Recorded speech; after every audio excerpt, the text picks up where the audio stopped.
Copyright disclaimer. Under Section 107 of the Copyright Act 1976, allowance is made for fair use for purposes such as criticism, comment, news, reporting, teaching, scholarship, and research.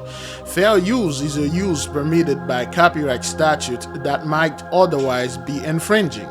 Non-profit educational or personal use tips the balance in favor of fair use. Viewer discretion is advised.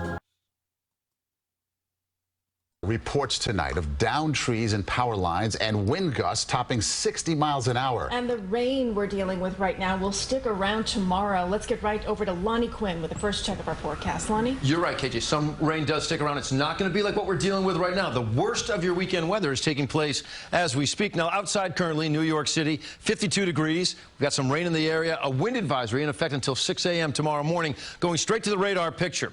All right, if you focus in on the yellows and the oranges, the red, toughest rain up around Union, New York. In our area, Sullivan, Ulster, Dutchess County, Kingston, you're seeing some spots of moderately heavy rain. And then anywhere from Brookhaven over to Smithtown, stretching over towards Stamford, Connecticut, another band right there. You're basically done with the worst of the rain by about 4 a.m. The winds have been a big problem tonight. Again, saturated ground, trees are going over. South of the area, Mystic Island has had a wind gust. You ready for this? Almost 70 miles per hour, 69 mile per hour wind gust there. I mean, come on, 74 would be a Cat 1 hurricane gust. Then you go to Mamaroneck, north of the city, a 64 mile per hour wind gust. All praises to the Most High Yahweh, the Heavenly Father, in the name of the Holy Spirit, the Earthly Mother, sanctifying Yahushua, the Holy Son. Brothers and sisters, Jews and Gentiles alike, welcome. This is your humble servant, Big Levi.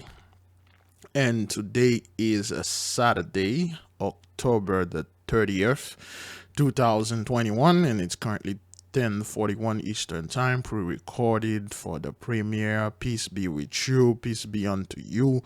There'll be no Jacob's trouble. What you're experiencing here, it's the judgment of the Most High. What you're seeing here is the Heavenly Father controlling the weather, and you just hear this fellow. He's talking about Esau's trouble, some 83 Gentiles, and and judgment, they are in torment. That has nothing to do with a bunch of UN trucks going to be in the hood and drag our people, put them in camp, rape, rob them, and kill them again. They already did that. You know, the UN, United Nations, is some 83. Okay, that's what that is. All right, that has nothing to do with blue cask or whatever those guys are trying to tell over there. Stop listening to Gentiles garbage. Now, you just hear these fellows say it here, brothers. It's amazing, man. It's just amazing. They are not telling the people the truth over there. Again, this video probably going to be released today at 8:30 p.m. We might have a call. We may not have a call. I'm not quite sure yet. We may have a call, like the podcast calling, or we may study today or stuff. I don't know, but it's just so much things going on. I had to bring this for the we had to bring this for the nation. Now, this guy told you category 1. This wing is going at 74, 70. Let's listen to it again, because a category 1 is 75 miles an hour. Okay, listen to this. Mystic Island has had a wind gust. You ready for this? Almost 70 miles per hour. Okay, 69. Excuse me. Almost 70. 69 and 65 miles an hour is a Cat 1. Because this thing is a hurricane. They're not telling the people. Okay, they're not telling the people because it's a hurricane. It's already reached wind up to 75 miles an hour. Okay, and then listen to this man. He's not allowed to tell the truth, but you can feel the excitement in his voice. Okay, listen to this. 69 mile per hour wind gust there. I mean, come on, 74 would be a Cat 1 hurricane gust. Okay. Category 1, so it needs like 5 more miles per hour to become a category 1 hurricane, which it was a hurricane. But you know, again, they don't tell the people. Then you go to Mamaroneck, north of the city, a 64 mile per hour wind gust. What you should be planning on: the heavy bands are out there now moving to the north. They're going to exit the area, but the heaviest rain and wind still with us until about 4 a.m. Then things will improve. It doesn't disappear altogether, but it improves. You wake up tomorrow morning. It's breezy. It's not crazy windy out there. Stray drops scattered. It's not like it is right now. And then as for your Saturday afternoon forecast, we watch the East End for another round of storms to be erupting. I'll be talking more about when we see. There you go. So it's one after another, after another, after another, and it will not stop. Once all those things are done, then they're gonna get snow. Then they're gonna get snow, and after the snow, the winter is done, and then they're going to get the water again. It's gonna wear them out. That's what the Most High does. See the last raindrop, what the Halloween forecast looks like, plus the extended forecast, guys, just a little bit later. But the worst of it, right now until about 4 a.m. All right, Lonnie, thank you. And already. So, and this weather is so bad, it cancel Halloween. In certain places, it cancel Halloween. The wind, people cannot go out there and do that trick of treated or whatever scumbag stuff they are doing out there. Let me put this over here, because the prayer going to start at 12, which you already watch. But yeah, is that thing even recording? I put this video here last night, and I feel like to do the video last night, but I didn't. So let's move, brothers. There are so many things going on. Let's move, see what's going on. Okay. This is in the UK. For some odd reason, why am I seeing this thing? It's too white. It's too white. This is in England. Okay, the whole town, man. Is that Scotland or UK? This is the UK, United Kingdom. Okay. Look at this, brothers, okay? Look at this, man. All the town is underwater. What is the name of this? Dumfries? Dumfries? Or Dumfries. Over there in England, when over here we say angry. Over there in England, they say mad. No, we say mad, and over there in England, they say mad is like when you say somebody's crazy. Over here, we say crazy. Over there in England, they say mad. Over here, we say toilet. Over there in England, they say loo. Not quite sure why, but look at this. Look at this, brothers, okay?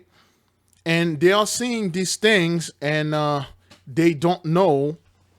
Well, don't know. They refuse to acknowledge why this stuff are happening, okay? And it's happening over there in Scotland, too. I believe we have something in Scotland, but I'm not quite sure.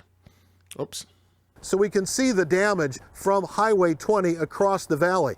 That building down there, that is the Diablo Powerhouse. It's a large enough slide from a nearly vertical mountainside right behind the powerhouse at the southeast corner. There are trees sticking out, trunks of others pointing down. City Light calls it a rock slide, saying no employees were at risk, although one person emailed us saying that the slide barely missed 2 of his friends. The utility says employees were evacuated from the building. The ground here is saturated from the blast of rain from that atmospheric river. The slide occurred around 2 o'clock Wednesday afternoon. This is an area known for landslides. Some of them in the past were massive. At the Diablo Dam above, water is released from one of the spillways. Water behind the dam goes through tunnels built through solid granite, through pipes, and into the powerhouse below.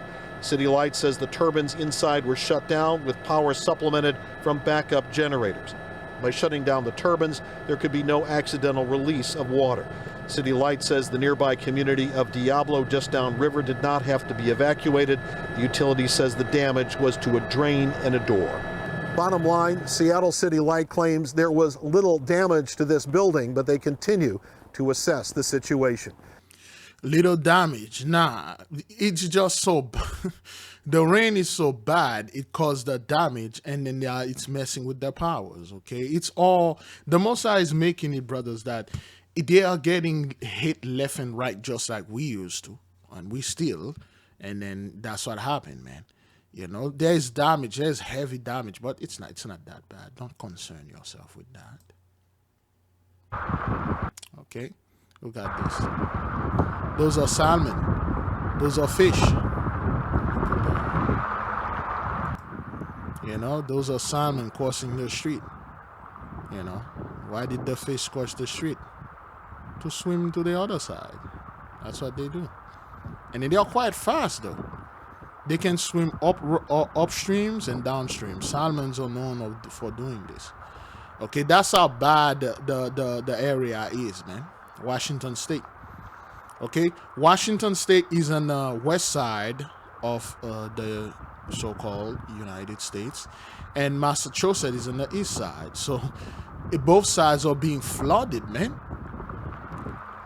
See how fast this salmon just swim? Salmon is a clean fish, though. Okay, and I believe years ago the beloved sister Lisa Cabrera made a video where it got flooded so bad in the south, and I believe in the Midwest that those guys were fishing in the street. They were catching catfish in the street. Okay, all right. See, that's how bad it is. Okay, that's how bad it is. We give the Most High praises and glory. Okay, I believe this is Scotland. Yeah, that's what I was talking about. This is Scotland. Okay, so, wow. Is Dumfries in Scotland? It could. Is that what that is?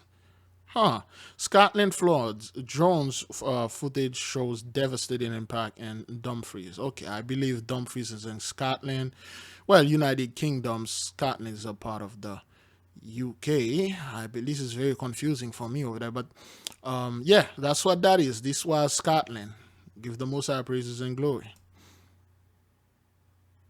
Okay. Oops. Good evening, Mark. Remember, it was a week ago tomorrow that the ship got into trouble, and we thought it had lost 40 containers overboard. Well, we come to find out yesterday it was more than 100 containers overboard. Containers that contain the kind of stuff that you buy. Zaza. Some of the containers washed overboard from the ship Zim Kingston are now washing up on the remote beaches of Vancouver Island. These pictures from the Canadian Coast Guard clearly show this beach littered with refrigerators. The day after the ship lost containers outside of the Strait of Juan de Fuca a week ago, it caught fire because of hazardous cargo that was on board. Yeah, whatever. Southbound for Port Angeles. That damaged ship now anchored near Victoria, BC. This is a rare look inside the U.S. Coast Guard's Puget Sound vessel service in Seattle. The job here, know where ships are. Vehicle carrier NOCC Oceanic, this is Seattle traffic. Stay in touch. Roger, sir, did you see the Sierra buoy off station when you were passing through Dungeness Spit? And keep everyone safe. The Hilo sighted some containers in the water, and on our display over here is just a reminder to ourselves that there's still approximately between 35 to 40 containers floating west of our area of operation. They really don't know how many containers they lost, brothers, okay? And this is the Most High messing with them. This is the Most High not giving them peace. You know, their holidays is all messed up now. Part of that job to monitor reports of where those lost containers might be. The ones still floating, now threats to navigation. NOAA shows that those containers, if they were still afloat, were drifting, well to the north, staying offshore. Did you hear this guy? This guy say NOAA, which is that hurricane thing they have, that weather watching thing. But NOAA is floating. It's just like when you listen to this, how you even listen to yourself, man? Did you say Noah mentioned? Might be. The ones still floating, now threats to navigation. NOAA shows that those containers, if they were still afloat, were drifting, well to the north, staying offshore of the Vancouver Island. Coast Guard Captain Patrick Hilbert of Sector Puget Sound on a media call with the Northwest Seaport Alliance and the backup of ships across the Pacific because of the backup of cargo at the ports, in part because of the shortage of available trucks. Captain Mike Moore is with the Pacific Merchant Shipping Association. It's a problem from Seattle to L.A. We think we're going to be able to spread it out even to the point of maybe some vessels anchoring in Asia before they depart if they know they're going to sit there for 10 days. Remember earlier this week we told you about the racetrack out in the Strait of Juan de Fuca, the western part. There were a dozen ships as of Monday morning there, all going around in a circle, basically killing time.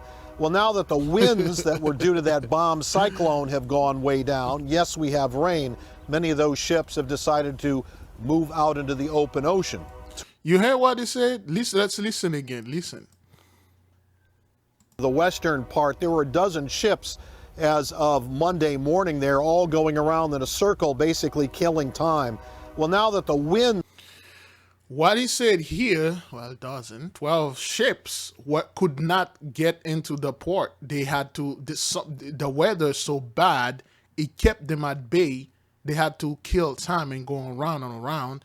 They cannot dock. All praises to the Most High. You don't know what those ships have in them. Witness News. Witness News with live breaking news. We begin with breaking news at 11 and a major security scare tonight at LAX after reports of an active shooter. A pilot in his plane at the gate witnesses the sudden panic and quickly alerts the LAX tower. I believe there's an active shooter in the terminal. This is not a joke. Suspect 65, roger. And people are just pouring out of the terminal. What terminal? Terminal 1 Southwest. I was like, what's happening? What's going on? And they're like, there's an active shooter. And I was like, wait, what? So I packed up my stuff and I ran out. Alarms started going off. Air 7 was the first news helicopter overhead as hundreds of passengers fled Terminal 1 and the control tower ordered a full ground stop of all aircraft. Eyewitness News reporter Alex Cheney live at LAX with late-breaking new information. Alex. Again, we got Alex here, the most... Babe? Babe?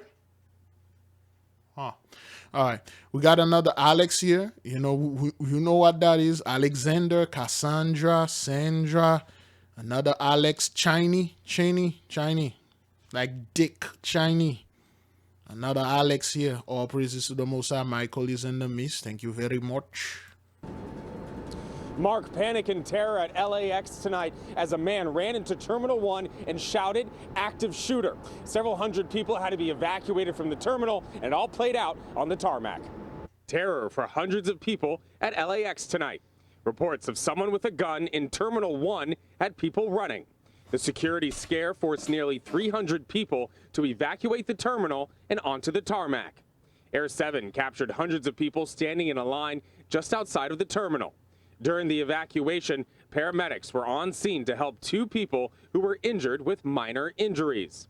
FAA ordered a full ground stop of all flights at LAX, which created a domino effect across the country, putting other airports on hold for a short time. Once LAX officials gave the all clear, passengers were loaded onto a bus to be taken back to the terminal. Our cameras found the suspect detained by police sitting on the curb in front of the terminal. Yeah, that guy, look at him. He looked like somebody that I know. Why this dude face looks so familiar? Found the suspect detained by police sitting on the curb in front of the terminal. He was not wearing shoes and his belongings were laid on the street. LAPD said that no shots were fired and they didn't find a gun. Passengers we spoke to described seeing a man run into the terminal shouting, active shooter. When other people were running, I started running too because, I mean, my birthday's tomorrow. I'm not trying to die. We saw that there were a lot of people coming away from the TSA area and running in different directions. Donald Grady. It seemed like no one knew what was going on. So it was a lot of chaos. I just put it that way. It was a lot of chaos. Scary. A lot of chaos. So, yeah. LAX said that everything was back to business as usual at about 9:15 tonight. But I did speak to some passengers who told me that because of the chaos tonight, their flight was canceled and they're going to have to take a new flight for tomorrow morning. The flight were canceled. Okay, you do not know who those people are. You do not know what they were going to do. You do not know what kind of meeting they were going to undertake. Those people could have probably go to some kind of satanic, ritualistic, scumbag stuff to put our people down. And then this happened, and whatever that celestial body they were looking for, whatever the time they're supposed to perform that thing is messed up. So now they gotta wait. This is all designed by the Most High. But tonight, no shots were fired and no gun was found at LAX. Hello, I'm Mark Brown. Okay, it was just a scared. Okay, is that thing even recording right now? Yes, it is. Go to hell, Mike Brown. Oh, Michael. Hey, I just got that. This guy name is Mike Brown. Tonight, no shots were fired and no gun was found at LAX. Hello, I'm Mark Brown. Get more Okay, great Mark, ABC. Mark Brown or Mike Brown? Go to hell, man. All right, let's take the other one. Ice Cube would have co-starred in the film. Listen. Ice Cube has exited Sony's upcoming comedy, Oh Hell No. Sources tell The Hollywood Reporter he departed the project after declining a request from producers to get vaccinated. Ice Cube would have co-starred in the film with Jack Black. Sony had no comment. A personal representative for Ice Cube declined to comment, and his agency, WME, declined to comment. Oh Hell No is being produced by Matt Tolmack and... Oh, 11 o'clock. Everybody's declining comment, man. Everybody's like, hey, man, we don't know what the hell is going on here. Listen to this, Bridget. Ice Cube has exited Sony's upcoming comedy, Oh Hell No. Sources tell The Hollywood Reporter he departed the project after declining a request from producers to get vaccinated. Ice Cube would have co-starred in the film with Jack Black. Sony had no comment. A personal representative for Ice Cube declined to comment, and his agency, WME, declined to comment. Everybody's Oh Hell No declining. is being produced by Matt Tolmack and Black, who both did not offer a comment. Ice Cube and Black partnered on the project in June, and the film was looking to shoot this winter in Hawaii. Producers on Oh Hell No made the request that cast on the project would need to be vaccinated. The film is pushing back its production start. Black injured himself in June while filming a gag for an episode of Conan, but is still attached to the project. Sources tell THR the studio is looking to find a replacement for Ice Cube as the star walked away from a $9 million payday. Vaccination among casting... $9 million. It takes courage to do this, man. You know, I mean, I to hell with Ice Cube, but I have great deal of respect for the brother. Lately, he's been standing up. So I don't know what kind of stuff they are doing out there, what kind of setup they are doing, but Ice Cube declined that Facebook friend request from Jabberjaw. All right, nobody want to be friend with this guy. Everybody, hey, I don't want to speak on this. Hey, I decline comment. What's your comments on that? I don't know anything about that, man. Niggas, what's up with you? Crew in Hollywood has become an issue on multiple projects. There you go. An agreement between guilds and studios unveiled in July states producers will have the option, quote, to implement mandatory vaccination policies for casts and crew in Zone A, where cast and crew work in close proximity, on a production-by-production basis. For more on this story and the latest... There you go. So there is a division in Hollywood. Some of them, they want to get down with Jabberjaw, and some don't like Jabberjaw at all. I put that phone in silent, but Jabberjaw. Here is some information about Jabberjaw. 4 kids and a whale solve mysteries in the year 2021. You know, it's like this cartoon. This cartoon came in 1976. Nice. Why this thing is so big? Why is that? Let me see. Oh, wow.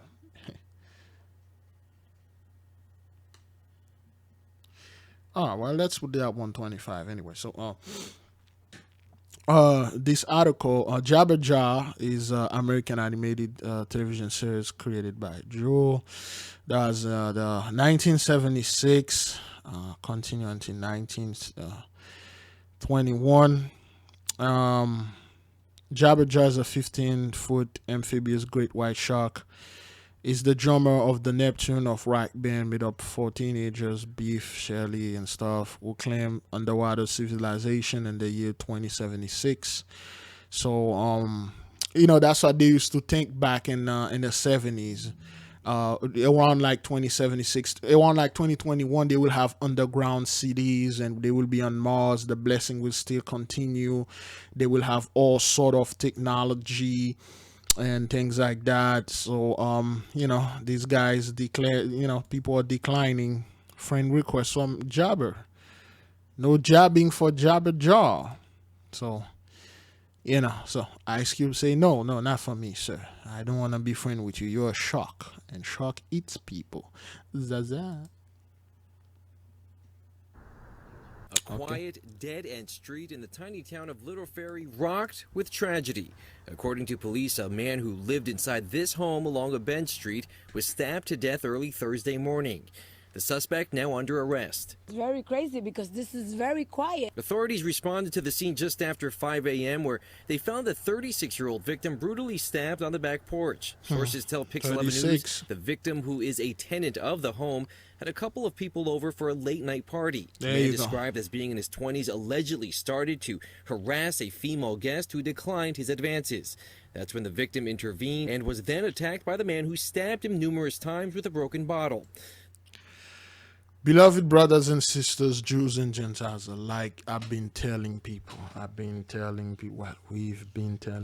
to stay out of it. Whether you're at a party or wherever you at.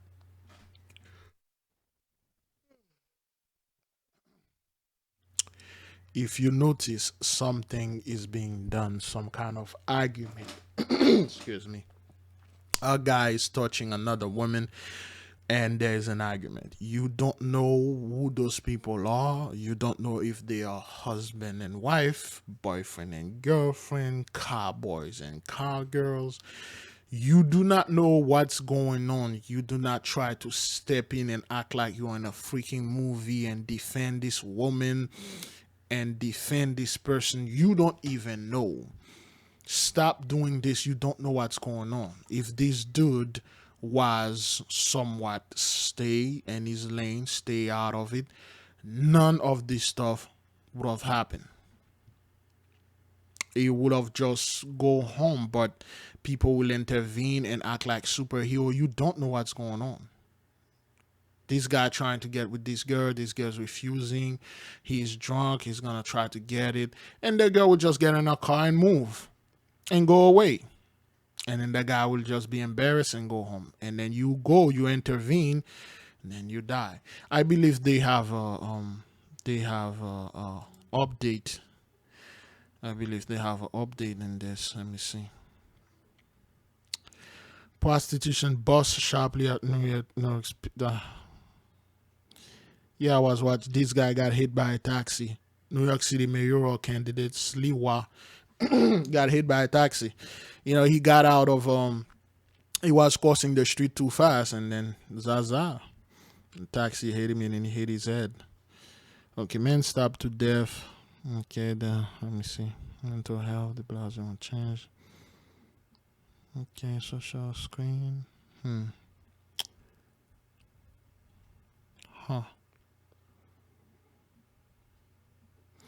Pandemic prostitution increasingly profitable. Of course it should. Massive fire tear down through Linden vehicle. I don't think. Probably I pass it. If we do. All right, we'll probably man, so many things about prostitution is coming in and out, man. A lot of people, they have a certain job they are not getting anymore. But anyway, so let's watch this. Finish watching that. The victim was later pronounced dead at Hackensack Medical Center.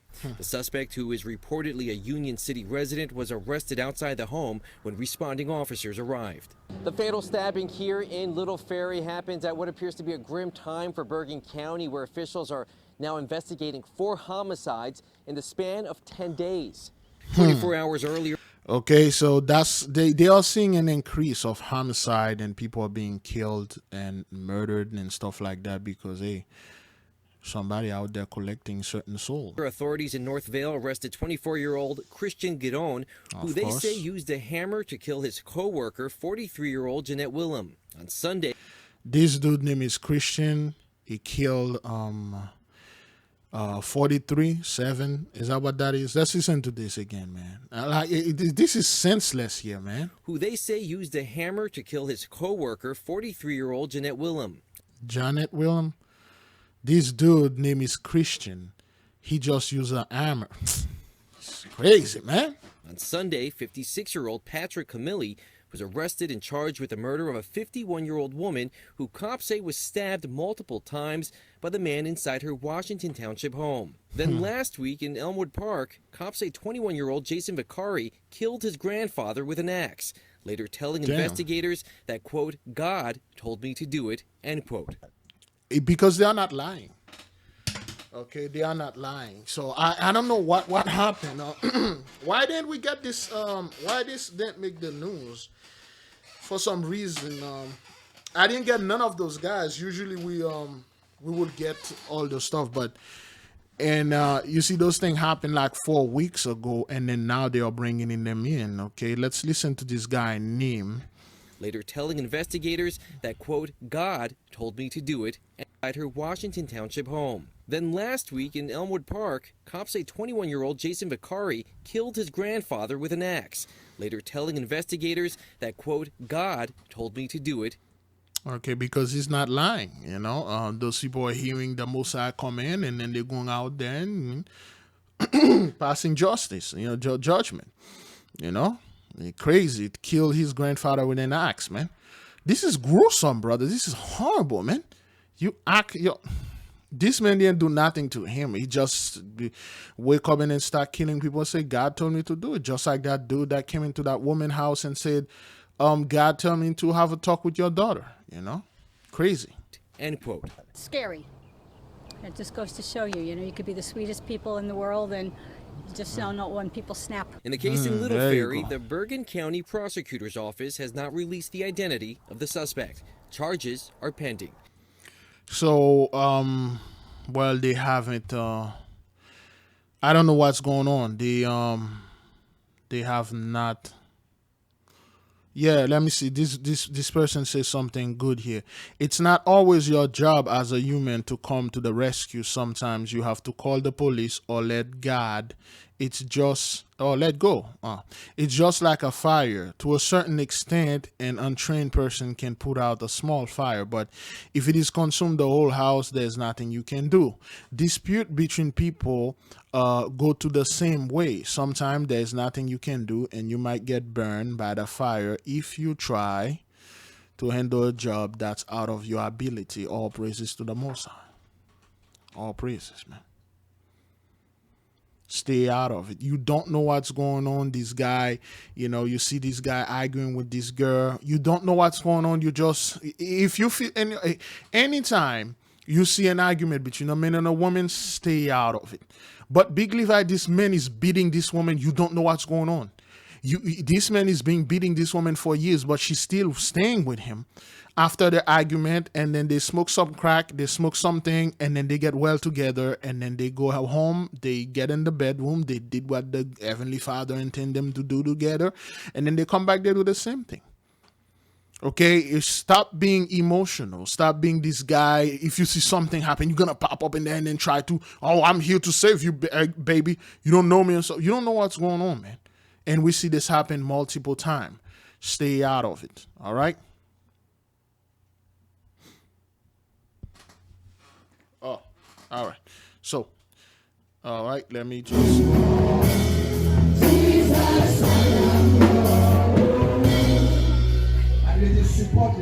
The Bible says support suffering.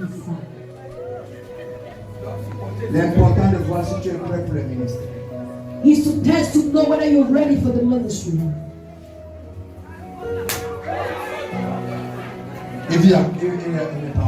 He's not dead. Did you guys see the nonsense going on in the church? This is clearly an evidence that we have been damaged by religion. Religion has become. So let me see. This is a church going on. I'm not quite sure, somewhere in Africa, you know, and then they are beating people, you know, damaged by religion, pastor whipping members, nonsense in the church. And our people will say this, they will ask, where is this church so I can go there and get beat by this guy? It's something that is in them. It's just they love doing things like that. They love being humiliated, beat by some dude. It's almost, well, it's demonic. Not homosexual. It is demonic. They have a spirit on them that love things like that. A tool for slavery, a tool for oppression, a tool for intimidation, bullying, to create fear, subjugation, cruelty, and tyranny. Hey, it's This the is truth. what religion has turned us to. We have been damaged by religion. This is clearly an abuse. The church has damaged too many people. Oh, So boy. many families have been damaged by religion. They are damaged So beyond many repair, man. individuals have been damaged. Damaged beyond repair, man. There's nothing you can do for those people, man. They are damaged beyond repair. There's nothing, absolutely nothing you can do. That's why I told my people, just leave them alone, man. And there's nothing you can do. They are damaged for good. It's something that it's a demon. We told people, man, Christianity is the highest form of witchcraft. Religion itself is the highest form of witchcraft. You know, somebody to do something like that, you're a demon. I believe somewhere around in the past, I believe in the 70s, they had a rise of the Church of Snake. And the Church of Snake, pastors will bring viper snakes. They believed that the snake was truly God. The snake give us knowledge, and they were worshiping snake. They will bring viper. They say, if you believe in God so hard, the snake would not bite you. And guess what? It always end up bad. And our people used to flew and flood those things. Church of Snake. Not snake, but snake.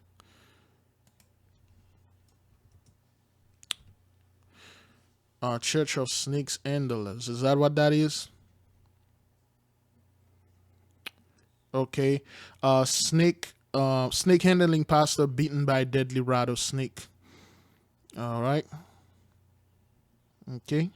That was in so those people, they had this snake thing, and then they got the mark of the beast over there. Okay. Let me see this. Snake handling pastor dies from rattlesnake bites. They will die. Okay. Snake handling in Christianity.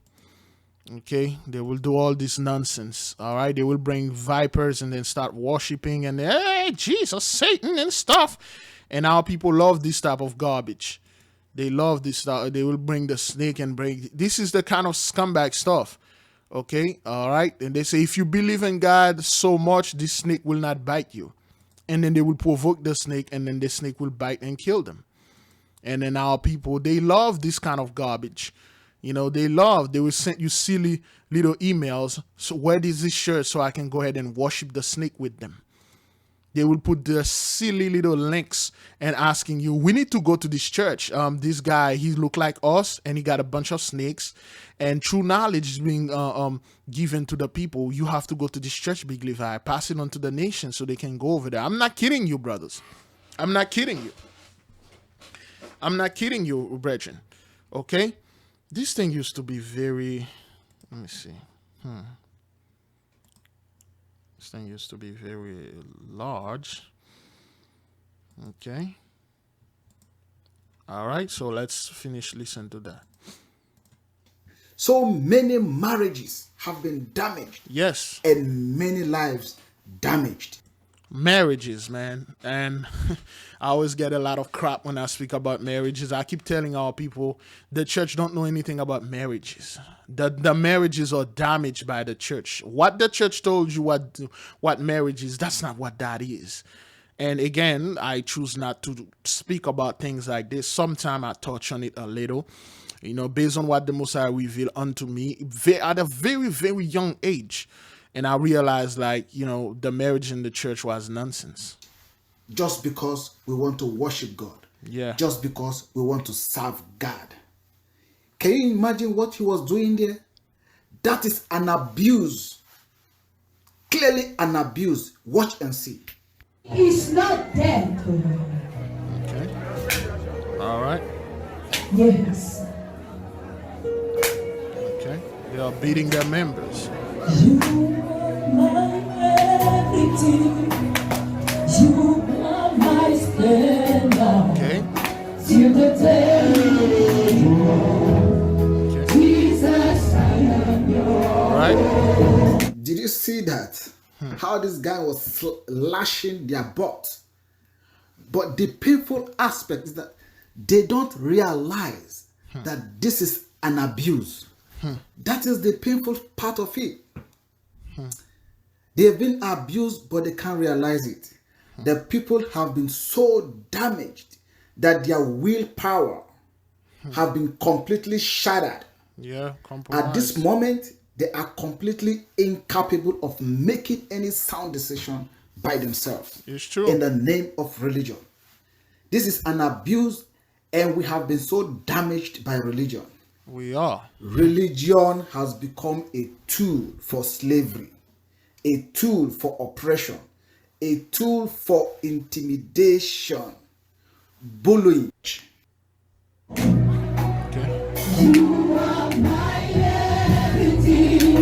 It's something they like, brothers. They love doing this. They love doing that, brothers. And I'm going to say something here that's going to sound very disturbing. And it is the truth. Brothers, I met many women, like real women. They fantasize about forcing things, men forcing them. It's not like something they're afraid of. They want that. They want a group of men literally come upon the loin and force them to perform certain things. Like it has to be real. It has to be brutal. It's something they do enjoy, brothers. Okay? And it shocked me as a young man. I'm like, why would you want? I thought this is like the worst thing that could ever happen to a woman. And they said, no, women, some of them actually love that. They're looking for something. They have this type of fantasy. Brutal, brothers. Brutal beating and forcing things upon them. They get off on that. People think that's how those people were religious women anyway. So doing my research, I find out there are certain other despicable, disgusting act they are committing, because that's how they get off. They like certain humiliation, certain things you have to do to them, and I could possibly fathom, brothers, and come up with something like this. And like, how this is even trigger your feeling? How is that even possible? But they do love it. It's a demon that is in them. It's demon. Men also, I met many men that have like horrible and terrible fantasy. I'm like, dude, why would you want to do? Why would you want a woman why would you want to lie on your back as a man and let a woman drop a deuce in your chest and then sit and then slide back and forth? It's something in them, and they love this thing, man. They love what's going on here. They willingly, it's like this man forcing them. You don't see anybody holding them down. They just willingly lying down and let this man do this in the name of Jesus. You are my Savior, till the day you will come. Jesus, I am your own. So the question to ask here, does this action pleases God the Father? It is a shame that religion has gone back, that we have gone back to ancient practices whereby we hope to please God by depleting and maltreating the people's right on the pulpit. They subject people to pain in order to please God. Yeah, that's what they do. That's what they do. If you truly want to please the Heavenly Father, by pain, go through fasting. Go through fasting. Okay? They are horrible things, brothers. And I know I'm going to receive little emails, people trying to convince me what this guy was doing is biblical. What this guy was doing, they actually want to go to this church and get beat by him because it's something in them. It's kind of like, I'm really going to heaven. I believe we should adapt this so we can make it to the kingdom by getting this guy wipe our butt and things like that. Is God pleased by this action? Is this what we call worship? They see God as a maniac who takes joy in seeing people suffer. That's what that is. This is the kind of God they worship. They do. Satan. Pagans in practice. Satan. This is bullshit. That's what that is. In our pulpit.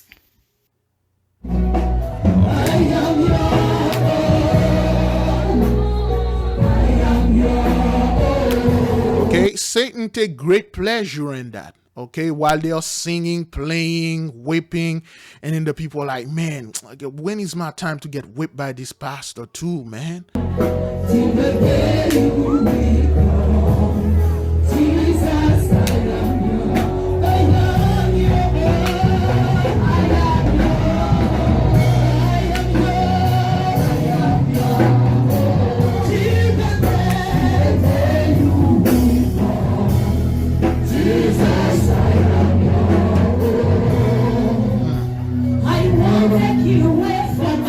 You see the background song there. Yeah. The background song is a kind of tactics they use. Yep.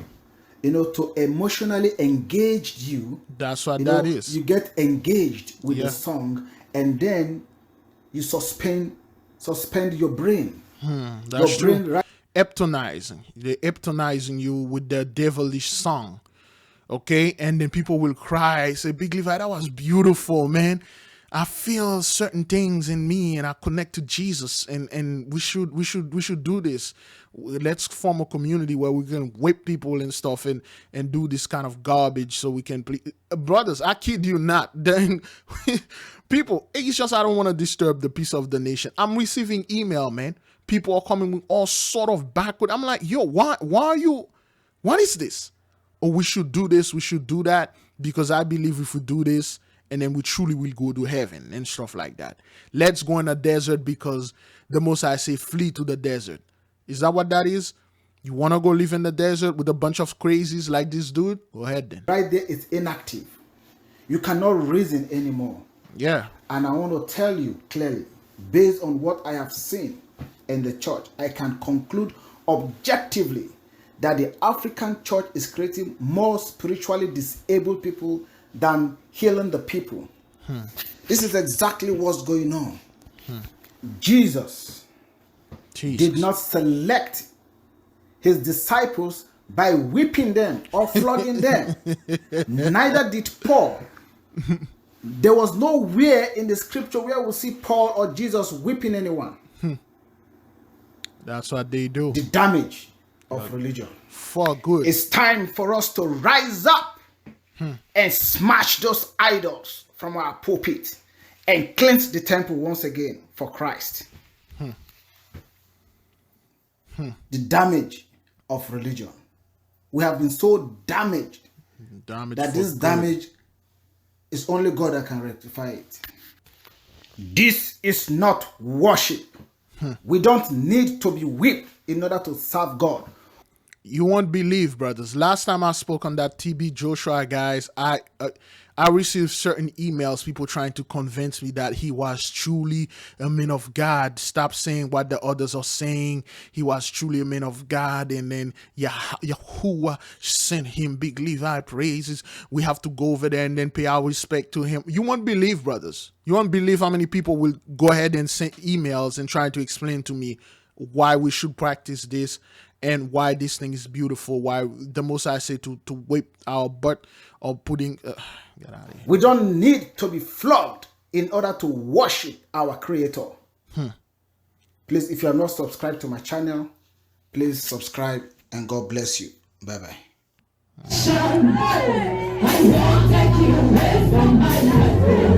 Okay.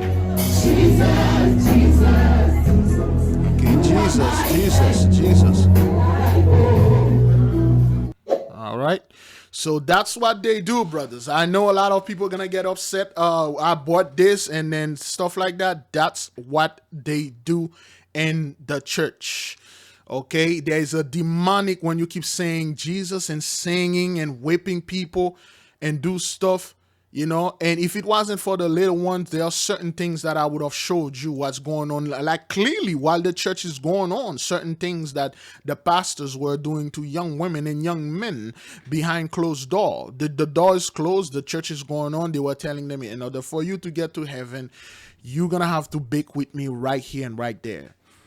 You know, that's why I told our people, man, we're not ready to form a community, man. We need a hell of a lot more cleansing, man. We need a hell of a lot more cleansing. You won't know, brothers, a demon until you're next to this person. I mean, we have people on a comment board, you will see them typing, you know, but you don't know those people until you get with them and then you realize that that person was a freaking demon. Until you get a community and then people will come over there and performing witchcraft and stuff, pray. They will form little small group under your nose, okay? And then come in the middle of the night and worship Jesus. And worship Jesus and say, Jesus, Jesus, save us. And this stuff like that. They will perform all sort of weird things. And then you're like, yo, I thought you guys were in that movement. I thought you were all about the Mosai and stuff like that.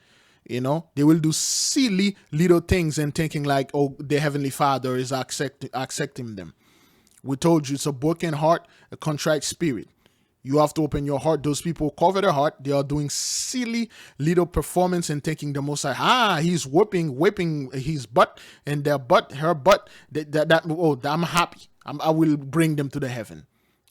You won't believe, brothers. You won't believe people in the nation, brothers, that actually have this type of idea. Certain things those people are bringing onto me. That's why I always have to say, don't send me those silly stuff. I'm not into these things, man. If you wish to form a community and have our men and our women lying on their belly, and then while you're whipping their back, please do so. I will be glad to refer you to the people that have the same mindset with you. I'm not kidding, brothers. This is the damage that religion did to our people. And those people, I can guarantee you, those people are our people.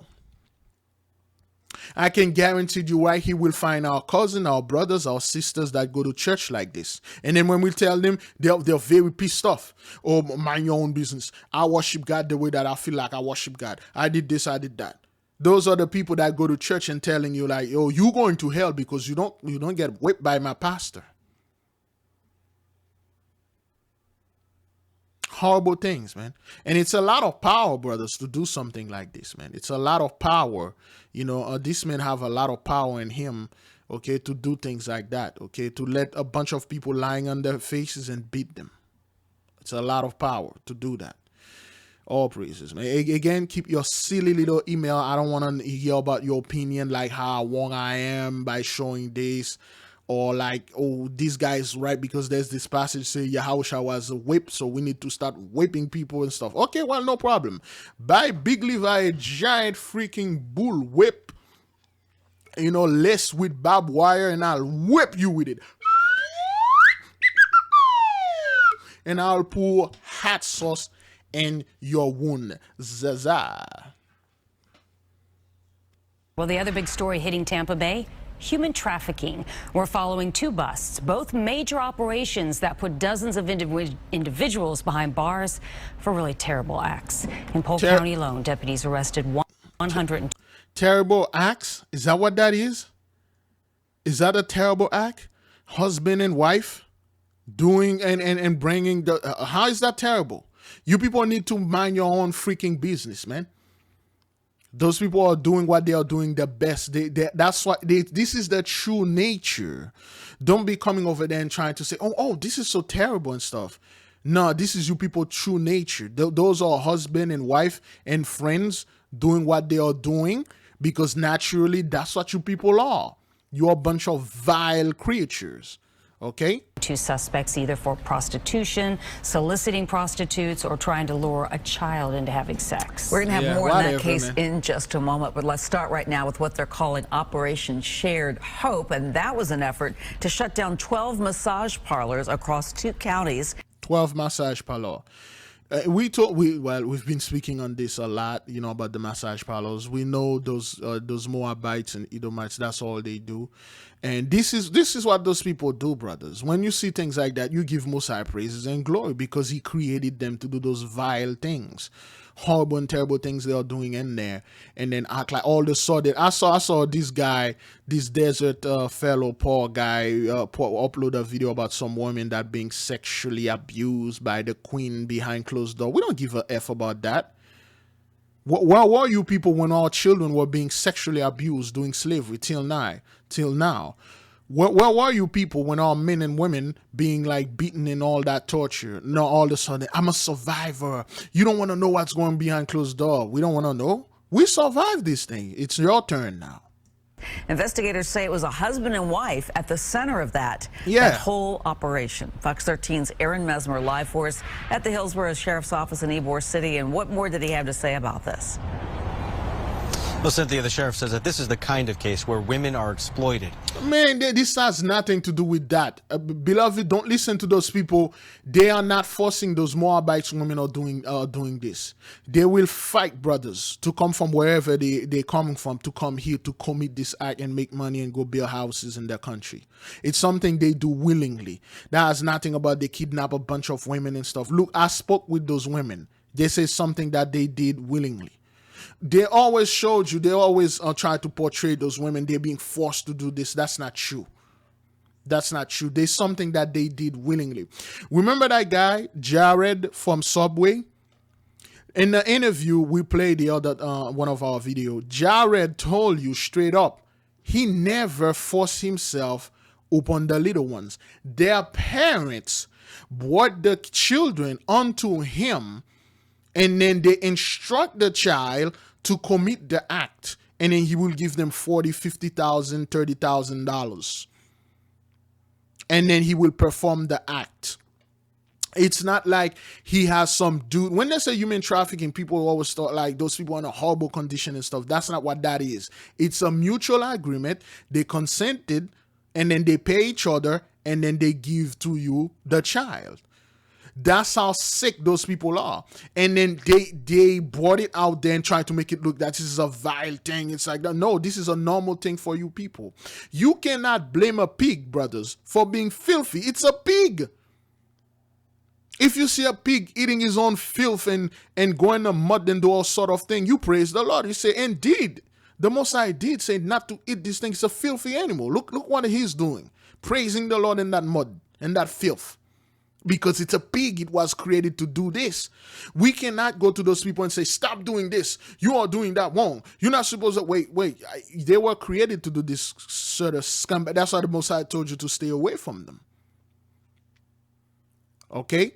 Those people love doing things like that. They agree, they consented, nothing being forced to those people. They love this. Husband and wife, they agree, baby, let's get a business and make money. You from that country. There are a lot of other women that I would like to make money, and I have a lot of horny men they want to hear, let's make money, and then they do that. That's what that is. Don't be saying, oh, human trafficking, they were forcing the... No, they were not. That keeps him up at night, and he says this particular one was like something out of a movie. Sheriff's office search warrant, come to the door. Hillsborough detectives executed search warrants and collected evidence as witnesses watched. I saw them get an ATM machine, come out with multiple bags. Workers at nearby businesses had a good idea why investigators were at the massage parlor next door. Extras with massages. Sheriff Chad Chronister says it was much worse than that.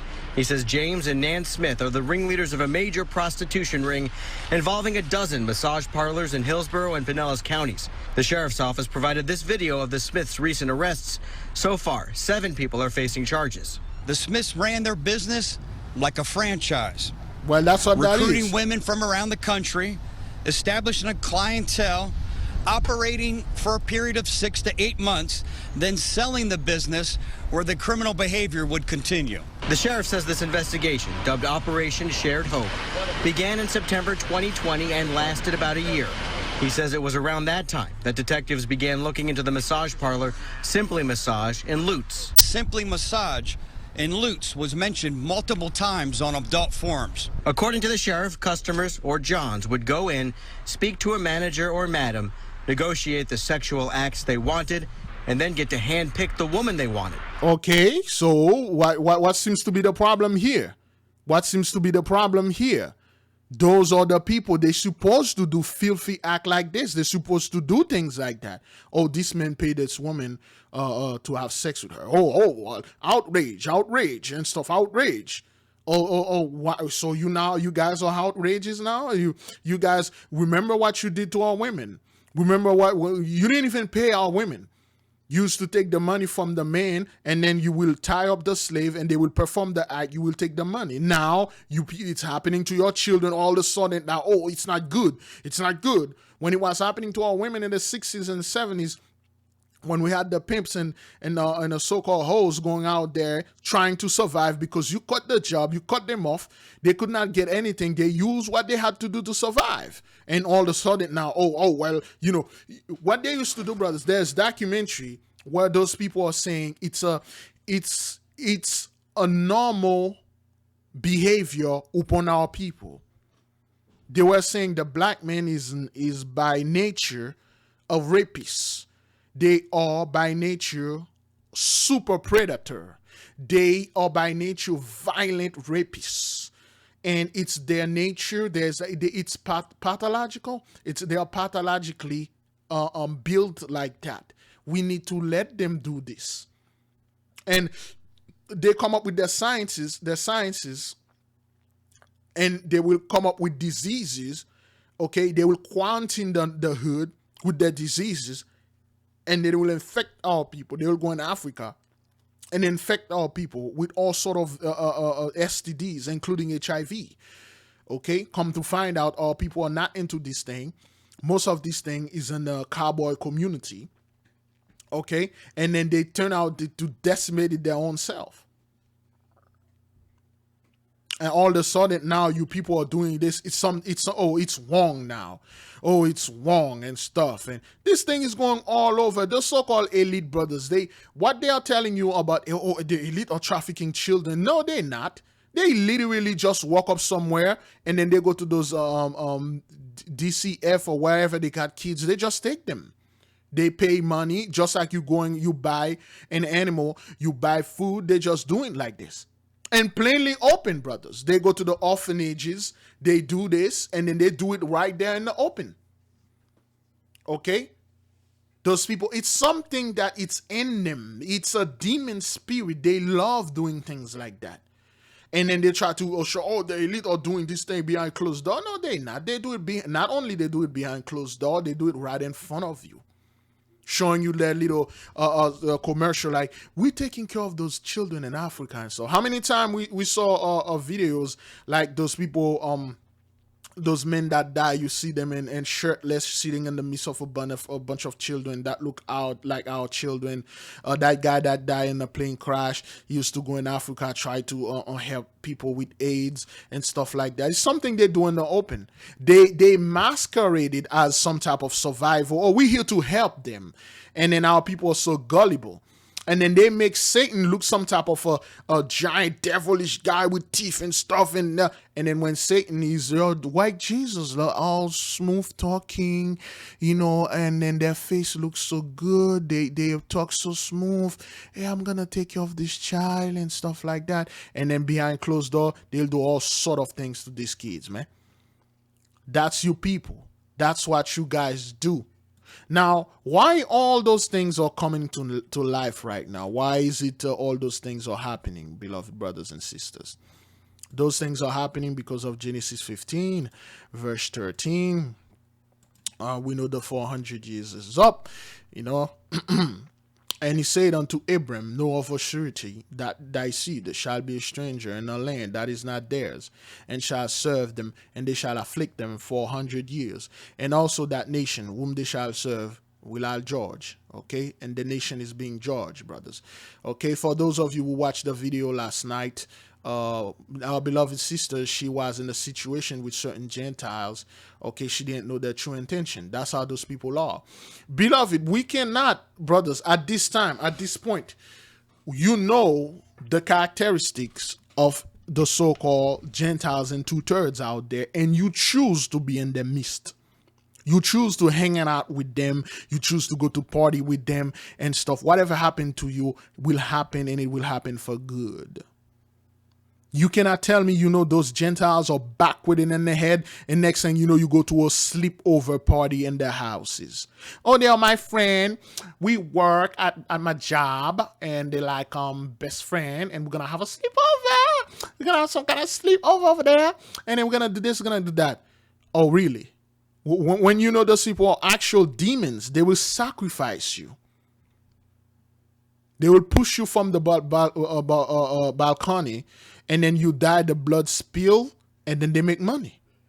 They will drug you and take your organs and sell them. They will drug you, women, brothers. You know, when I was out there in my business, I met women, brothers, that will tell me how they used to make money by drugging other women, and then men will come and pay these women to pleasure themselves with the drug women. They used to make a lot of money like that, and their friends never know.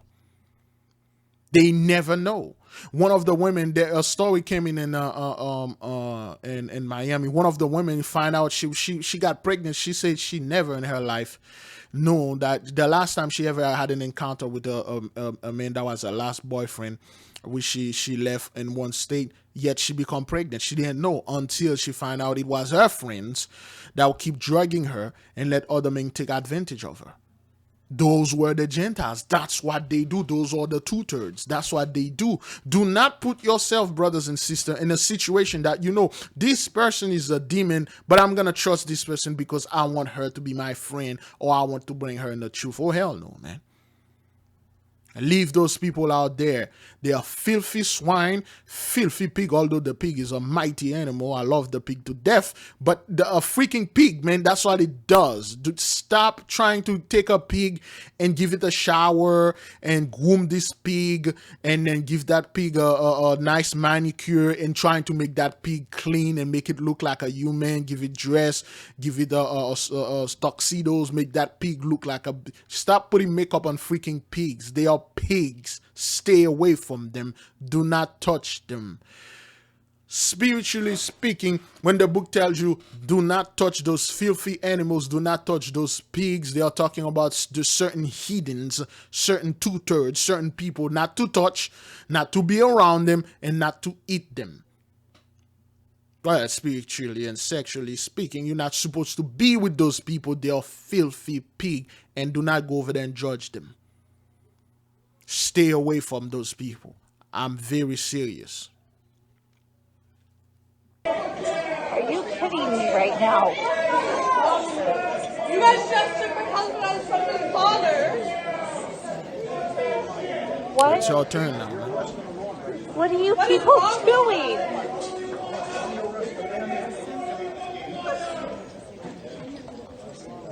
Are you kidding me? You just arrested his father in front of the state.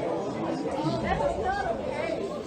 Okay, so all of a sudden it's not okay now. Okay, all of a sudden it's not okay now. You know, when it comes to you, all of a sudden when they are arresting you. Are you kidding me right now? You guys just took my husband out from his father. See, if the phone was hold horizontally, you would have seen the whole thing right here. But in fact, you just see this. All of a sudden now they are arresting you people and harassing you. It's not, oh, you people, it's not okay. It is okay, man. Good job, demon sheriff, doing a good job for the Most High out there.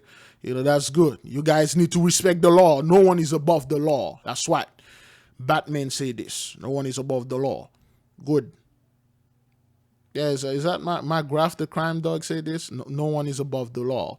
The law said behave, you behave, or we'll arresting you and throw you to jail. All right? Today at the trial of a man accused of killing a mother of 5 nearly 2 years ago.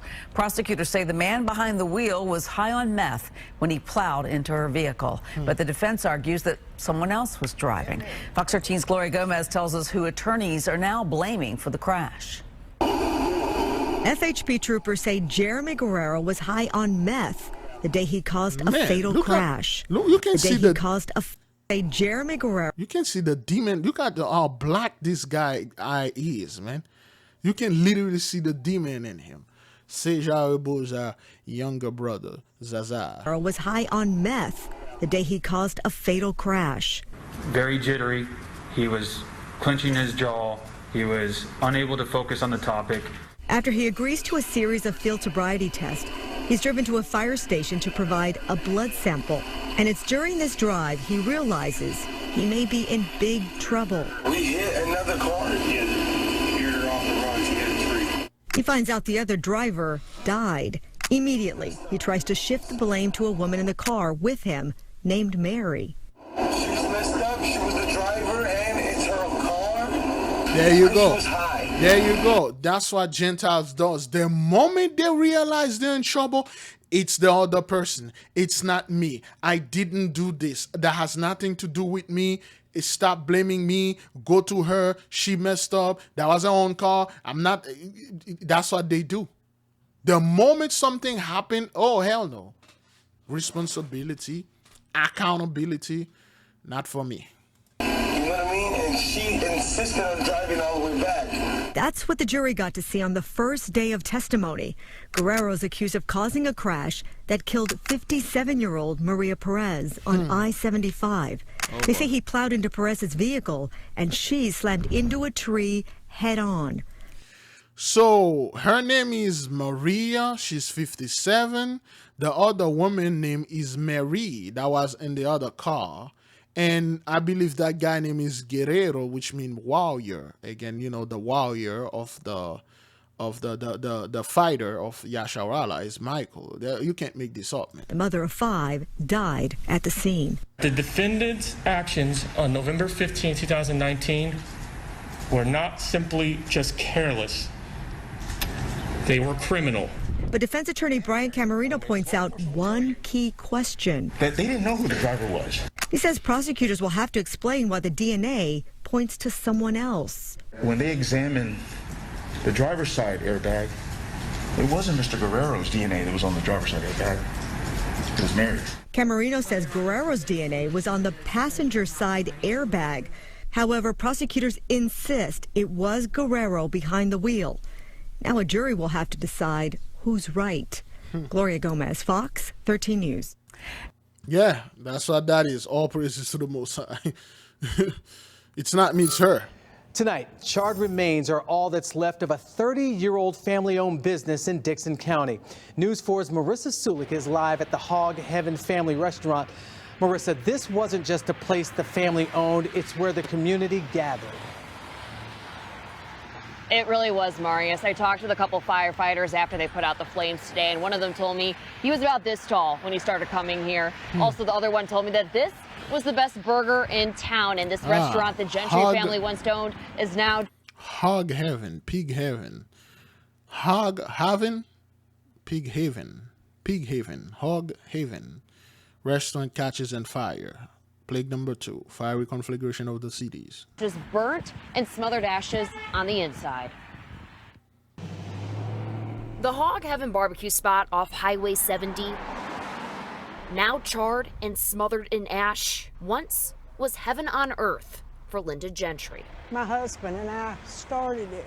For 30 years, Linda and her husband Lawrence cooked up 3 meals a day. We have people waiting to get in the door at 7 o'clock when we open. Until this morning, when the doors didn't have a chance to open. I mean, burnt up. Yep. My gosh. Linda says there was a gas leak to the main line a couple days ago, so she closed the restaurant. The fire chief says the gas company shut off, repaired, and turned it back on this morning.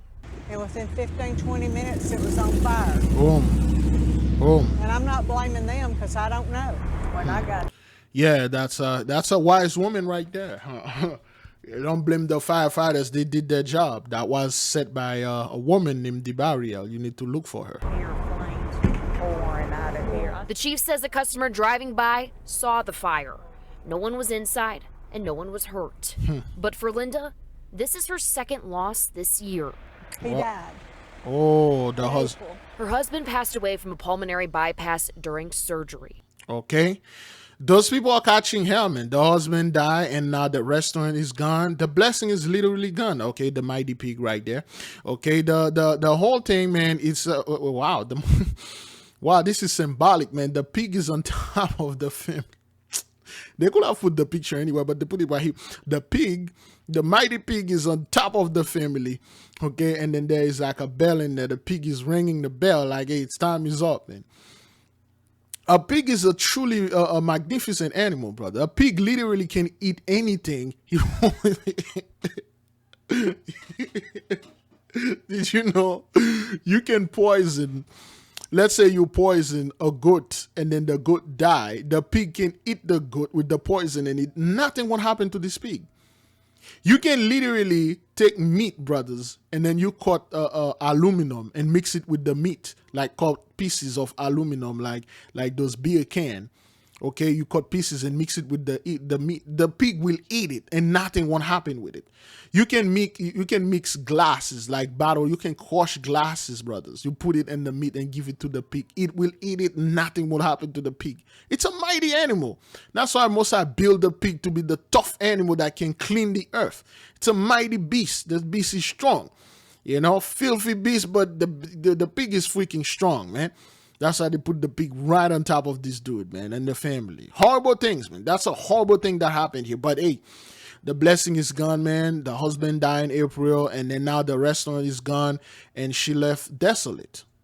A person and the piece of heaven they built together, both gone. Wait, okay, what is this? Is it hog heaven or hog heaven? Okay, well, in the beginning, they say hog. Okay, now it's say at 1 minute 48 seconds, it says hog heaven, restaurant catches on fire. But right here, okay, let me see, it says hog heaven. Which one is it? You see, the news is just this all confusion. Hog heaven. All right, let's define haven and heaven. Define haven. Here's the definition of haven: a place of safety or refuge. Okay, haven, the heavenly Father, under his refuge. Okay, haven, heaven, Psalm 91. Okay, define heaven. Here's the definition of heaven: a place regarded in various religions as the abode of God, or the gods, and the angels, and of the good after death, often traditionally depicted as being above the sky. Okay, so heaven is not heaven. Are you telling me this place, 1 minute 48 seconds right here, there you go, hog heaven? Are you saying there's pig in the heaven? Is that what that is? That's a blasphemy right there. Or you having pigs, like a bunch of pigs in certain places they call heaven. I'm very confused. Is it hog heaven or hog heaven? A restaurant in Dixon, well, it has to be in a county named Dixon, where a customer line up every day. Anyway, so that's in Nashville. So heaven, I don't know, man. The news is confused, man. They built together, both gone. I wanted to cry. I said I put in a lot of long, hard hours right there. And then it's gone. I feel like I've been. So it's actually hog heaven instead of haven. Wow, good jobs, reporters out there, man. There half my life. Now, Linda says this restaurant was not insured. However, she does plan to rebuild. This was not insured because you people put your trust so much on yourself. Brethren, let me stop. Well, let me play. Well, no, let me stop right there, man, because it's gonna be like 12 o'clock. Let me explain something here. Back then, not too long ago, our men were depicted. Our men were categorized as being lazy, unproductive, dumb, lower IQ, stupid, our people in general, but specifically our men, because if you destroy the men, the family is gone. Like this woman right there, the man died, the restaurant got caught on fire, and there's nothing she can do. She says she can rebuild, saying I'm gonna rebuild, but that's not what that is. They still going out after our men. Now, I met many young black women and many young white women. And when I talk to them, especially the so-called black women, and the one that with certain other people, and when I talk to them, and they said, "You are different from other black men that I met."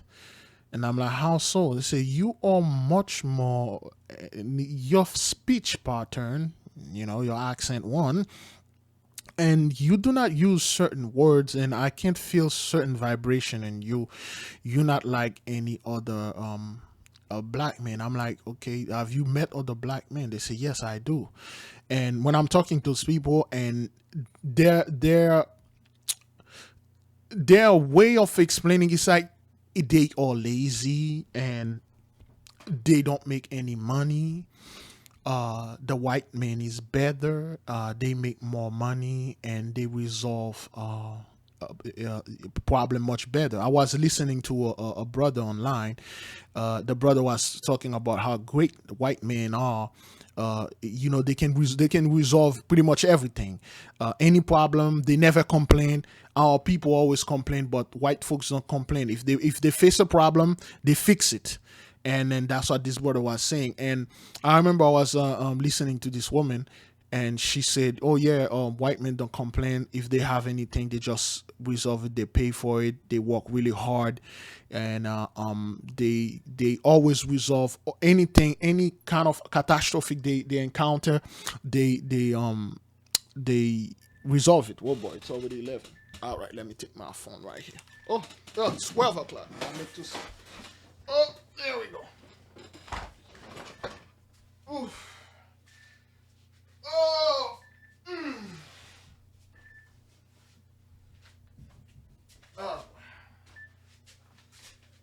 Ooh. So, when those people are talking like that, brethren, they never realize that those guys were under a blessing. Now, the blessing, excuse me.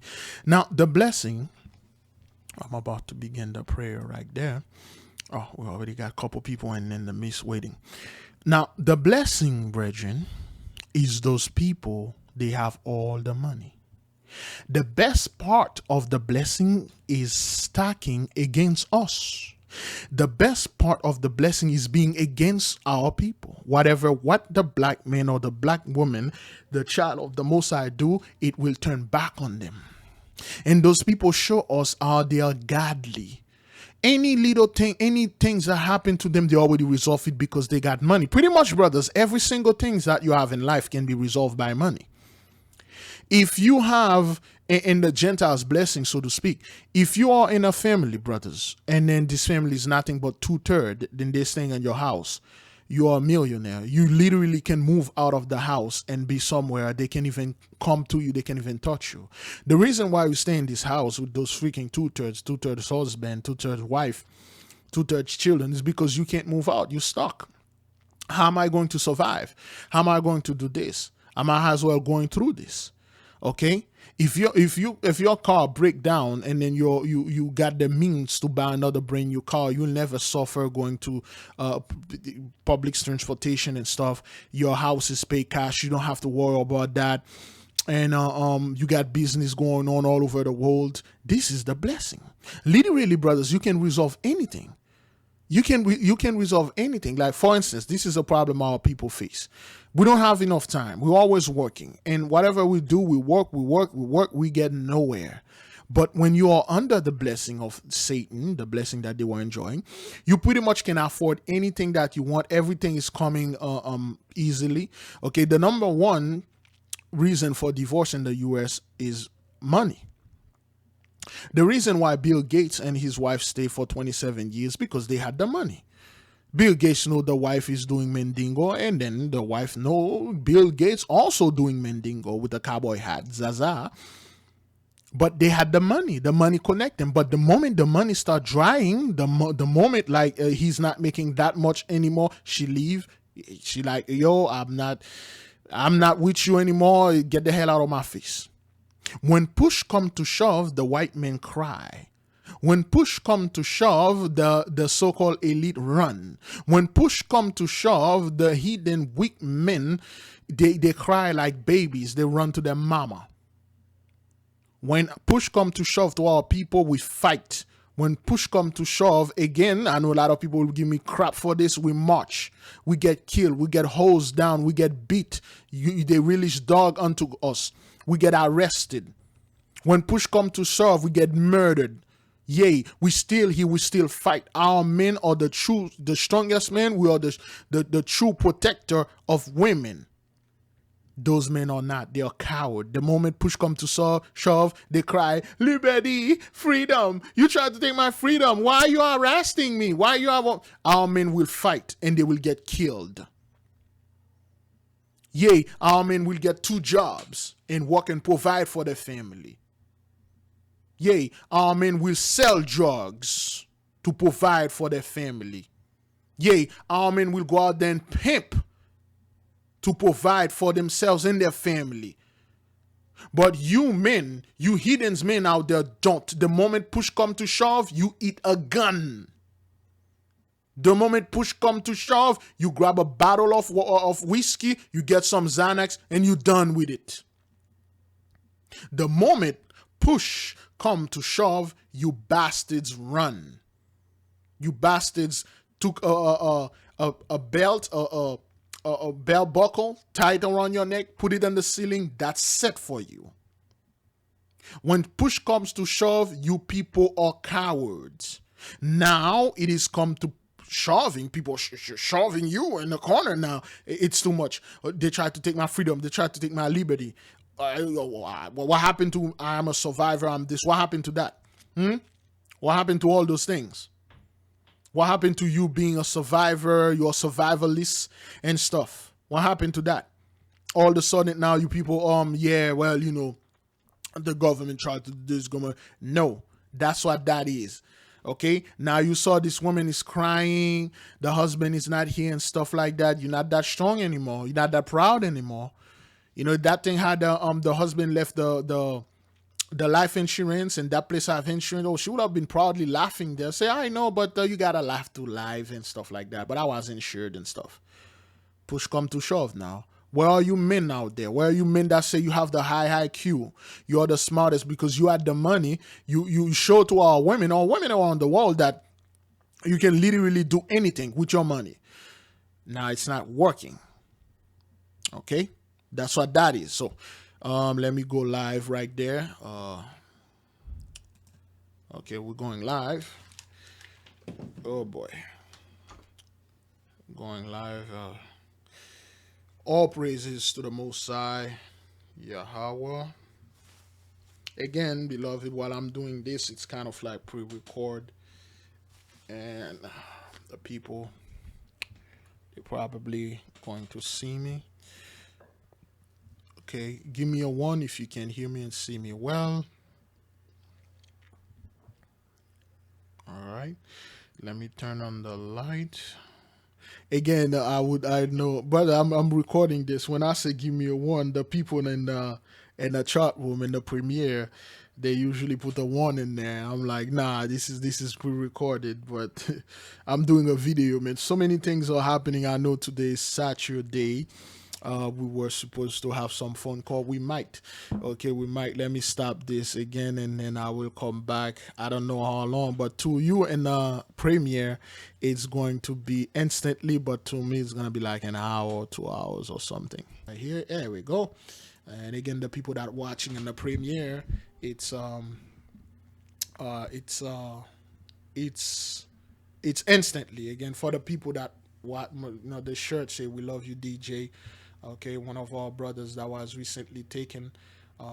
He's in Abraham's bosom. We love the brother, but he was taken early. So I have one of his shirt. That's all. That's it. We love you, DJ. You know, we love the brother. There must be justice, which already been in the process of serving for the beloved brother, and we will keep praying for the family of him. Now, brethren, let me go ahead and end this prayer, and then I will go ahead. It probably will be released, and then we probably gonna have 2 things. We're probably gonna have a phone call, and then the stuff, because you need to see what's going on out there, beloved. Okay, fast, pray, repent, repeat. Leave your family alone for Halloween, man. Let them celebrate whatever they want to celebrate, brothers. You know, there's nothing you can do about it. Just leave it in the hand of the Most High, man. Right now, there's judgment go upon the earth. Stay out of it. Do what you're doing because it is working. Shalom. Be at peace. Fast, pray, repent, repeat. May the King reign forever. All right. All praises to the Most High, beloved brothers and sisters. We just finished this video, the acknowledgement of the prayer for today, which you already watched. Okay, excuse me. Which you already watched. So let us finish what we were doing. Again, to you, it's instant. To me, it's been an hour and 16 minutes. Excuse me. The people are still texting. Okay, so all right, let us dismiss that and then do what we do best. Let us keep on moving and do the stuff, okay, to the 10 plagues of the apocalypse of Abraham. How long we are into this thing? 1 hour and 30 minutes. We got probably another 30 minutes to go. Yeah, so the fire, it's gone. So you men, I think Big Judah just upload a video, okay? Knowledge is increased. Yeah, indeed. Let me take just our religious doctrine. He live. We were given information about, mathematics, science, astronomy, astrology, all of that. Boy. So we don't have records concerning those. Those records were going to be released as well. Of course they are. You see what I'm saying? Like, so this is a much bigger releasing of information than just religious books and religious information. All of it's ours. All of that information is ours. So to sit here and act as if, that it was only going to be one book that's going to be released, and that the last day of prophecy is they're going to release just more understanding about this one book. It's pretty ludicrous. That's not what that is. But see, when you got a people that have set it up where they only want you to get one book and stick to that one book, then they got to make it sound like something new is coming out in that book only, something that you didn't know about. How much can you talk about just the 66 books of the Bible? How much can you just talk about the 80 books of the Bible? I said, we are a great nation. We are. Most High has blessed us with immense knowledge and understanding. We can't be contained with just one book. You can't. We can't be contained with just one book and that's it. That does not even make any sense. No sense at all. No sense. That's it. Knowledge is we start getting into these historical books. You start getting into, the math and the science and much the more history things, and much more things. All the other things. I said, and then the people. Hello. All of us have our gifts. I said, all of us have our gifts. We got people that are great with math. We got people that are great with reading and understanding and spiritual aspects, and and the stones and the oils and nature and herbs and so it's like way more. There's way more. We're way bigger than just one or two books. We are a nation. And I said, we as a people, all right, we are a nation, okay? So an argument inside a Brentwood home nearly turned deadly after a father pulled out a gun and shot his own son. The alleged shooter, a 72-year-old man, is now charged with attempted murder. News Source Michael Warwick has reaction. 72-year-old. Yes, excuse me. As you can see, brothers, the knowledge is being increased like so fast. And right after the prayer, the people go to Big Judah, and then they will go to Azariah, and then they will go to beloved brother Abdullah C, and then they will go to Lisa's sister Cabra, Churayul, me, or the brothers or the brethren. It's just like the massive amount of knowledge that are coming on out there, brothers, is undeniable. You cannot just sit there and then ignore this. Again, now, excuse me, this fellow is 72 years old, and then an argument happened, and then he tried to murder his son. And from disturbed neighbors now. Many people in this neighborhood couldn't believe. All right. Again, you can't make this up, brothers. You cannot make this up. All praises to the Most High, Yahweh. You can't. What? Give the Most High praises and glory, brothers and sisters. Give the Most High praises and glory. But I hate the wife was arguing with the kids and yelling at the kids, okay?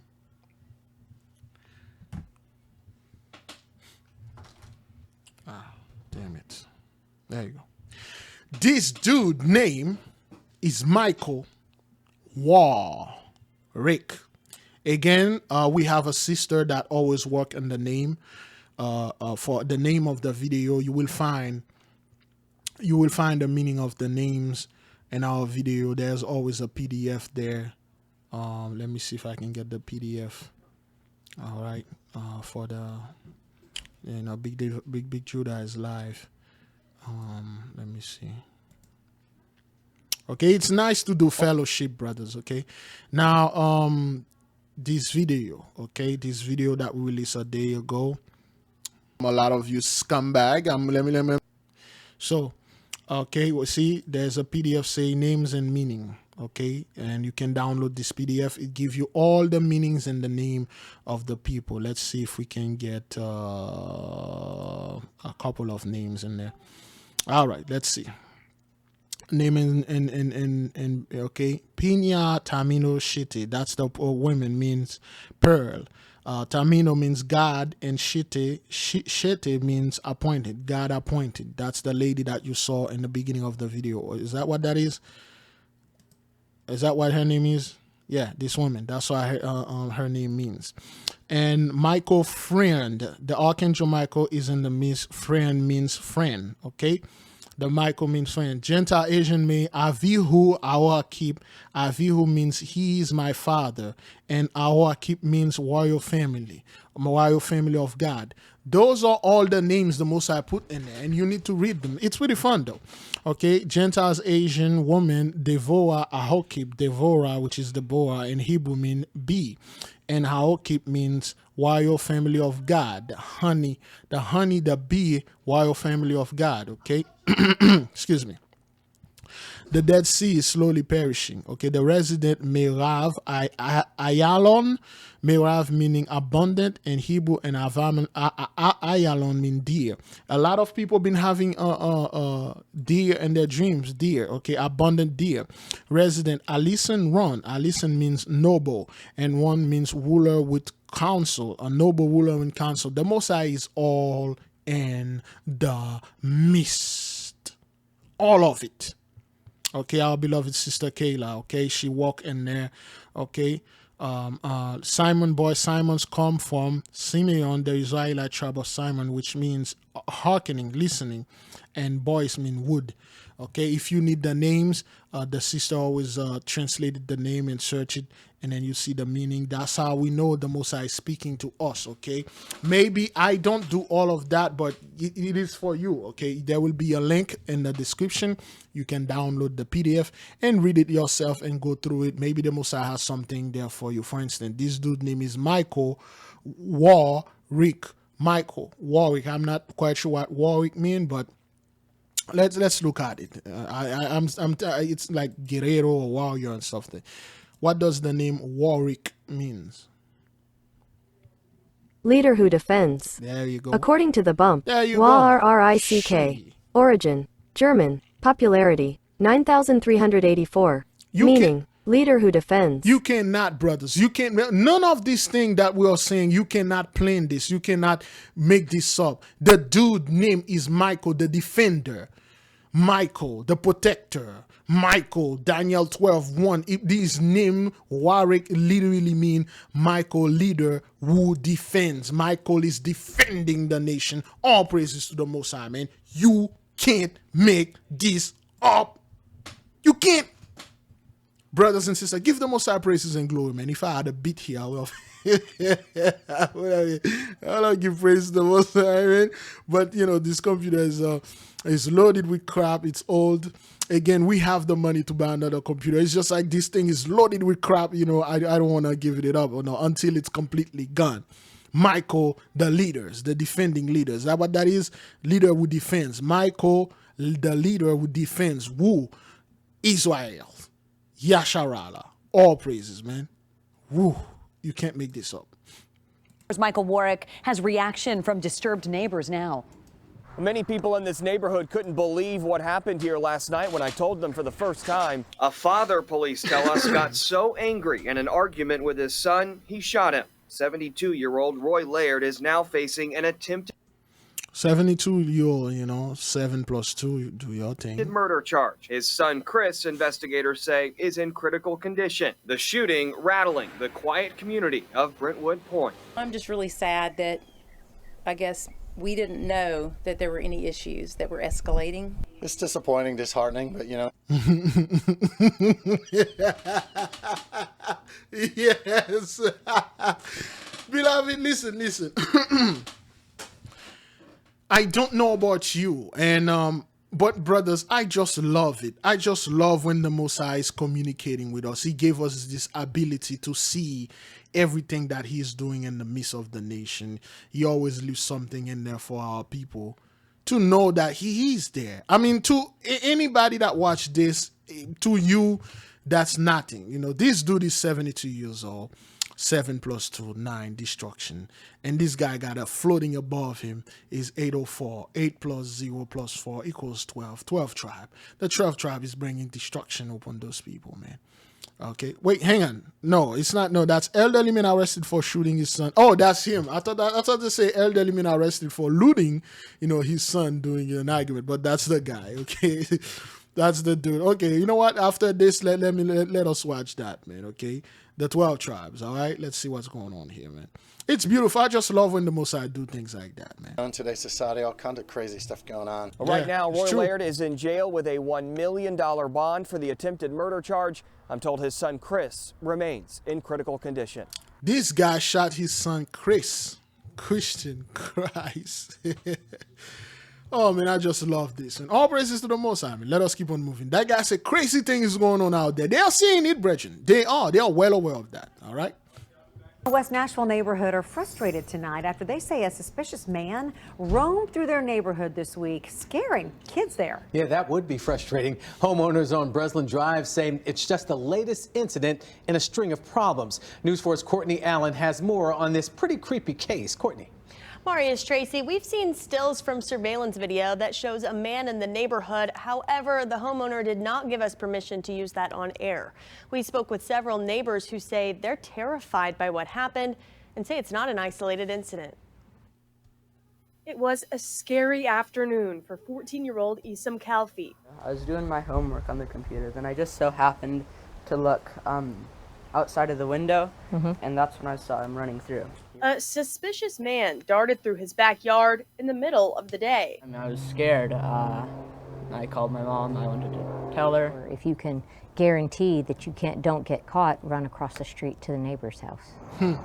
Neighbors say the man went through several people's yards and possibly entered homes. My husband came home 3 o'clock in the afternoon on a Wednesday to a wide open back door. Neighbors say he was wandering around for at least an hour, and some even confronted him. It was very frank and forward about that he was not where he needed to be and he should not be there. Continue to come my way. Okay, so I don't know. It could be a brother. It could be a brother, but the Most High have demons around, you know. Metro police say workers found the guy in a home under construction. While he alarmed neighbors, he wasn't armed.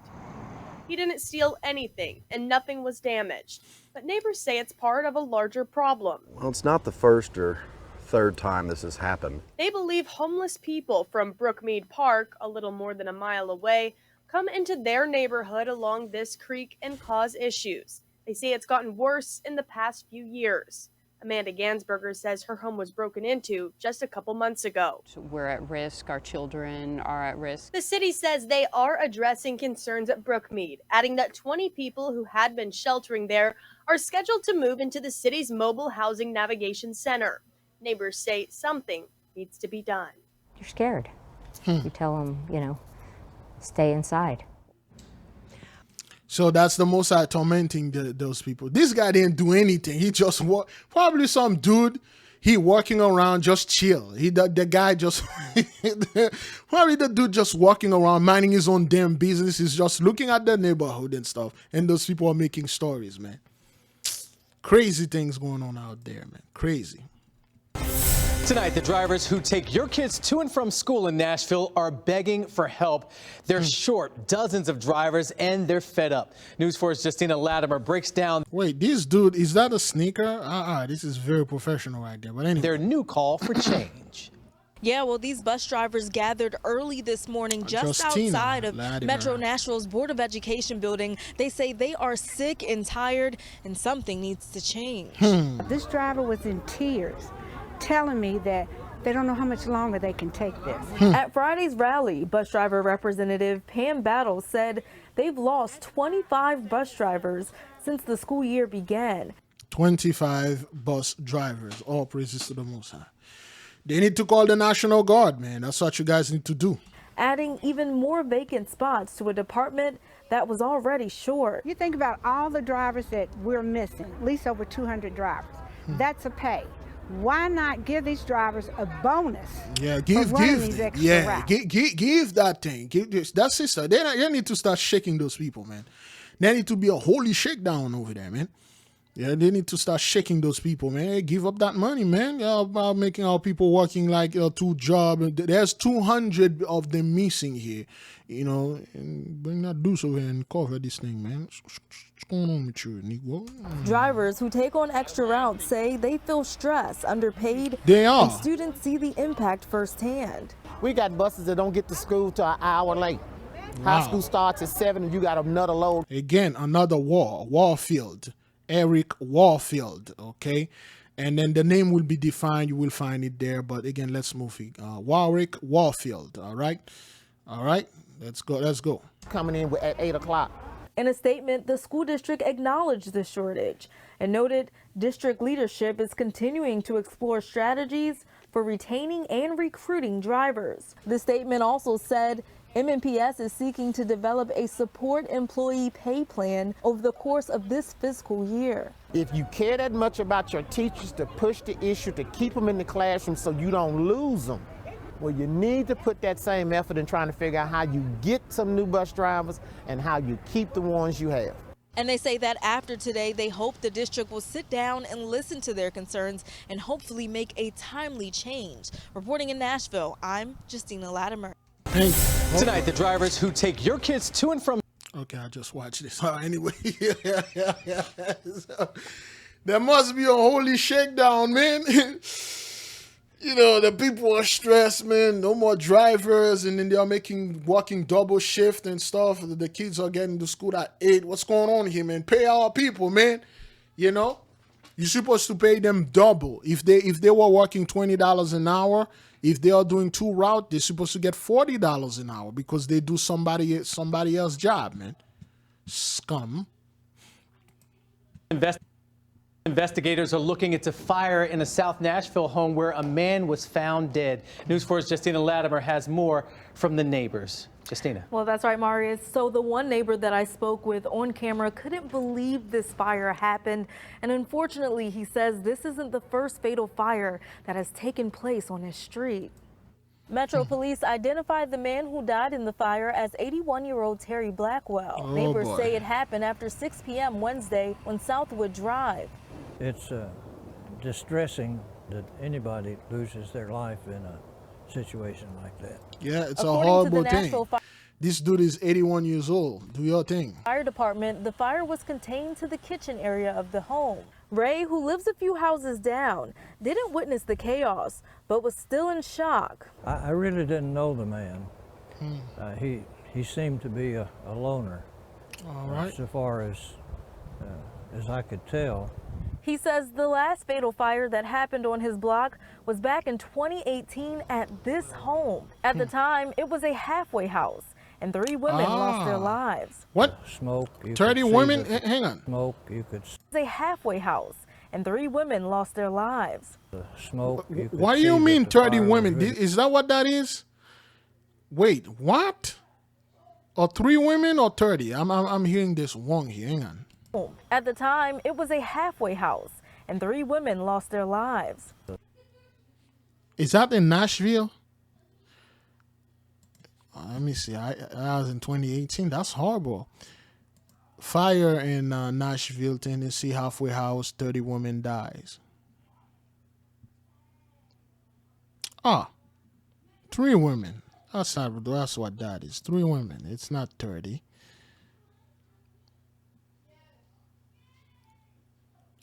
Okay, where they say the women were identified. 3 women killed in a fire, 5 others injured. Let's see if we can get this. Oh wow, that was horrible. I mean, to me, she said 30, but you know.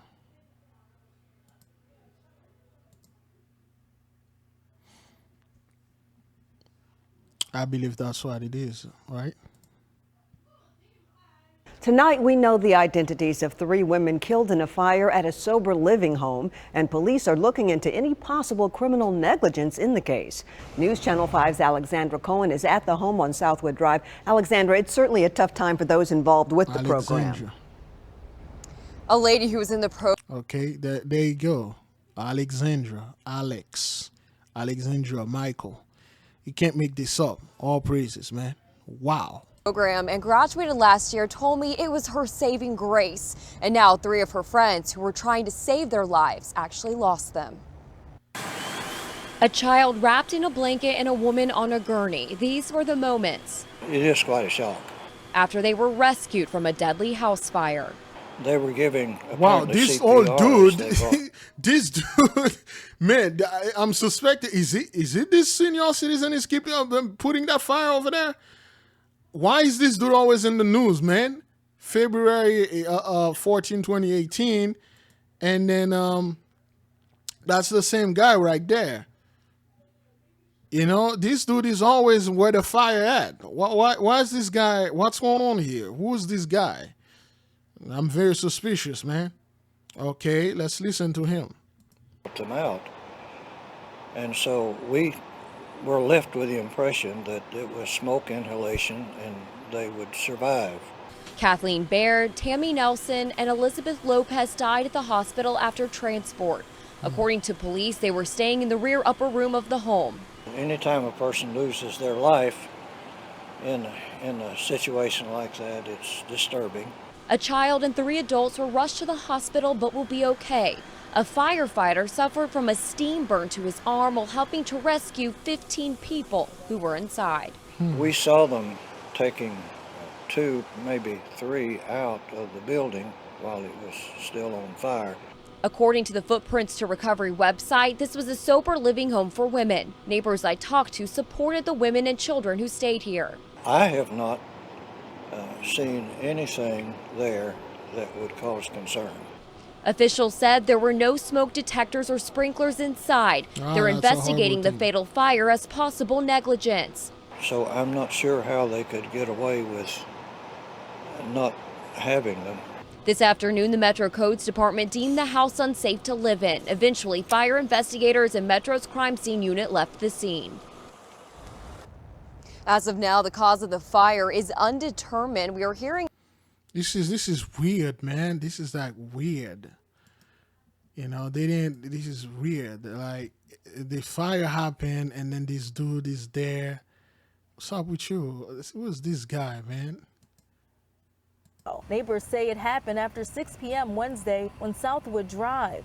It's distressing that anybody loses their life in a situation like that. He literally said the same thing that he said 3 years ago. All praises. According to the Nashville Fire Department, the fire was contained to the kitchen area of the home. Ray, who lives a few houses down, didn't witness the chaos, but was still in shock. I really didn't know the man. He seemed to be a loner. Is Ray setting up those fire? I mean, Ray could be a professional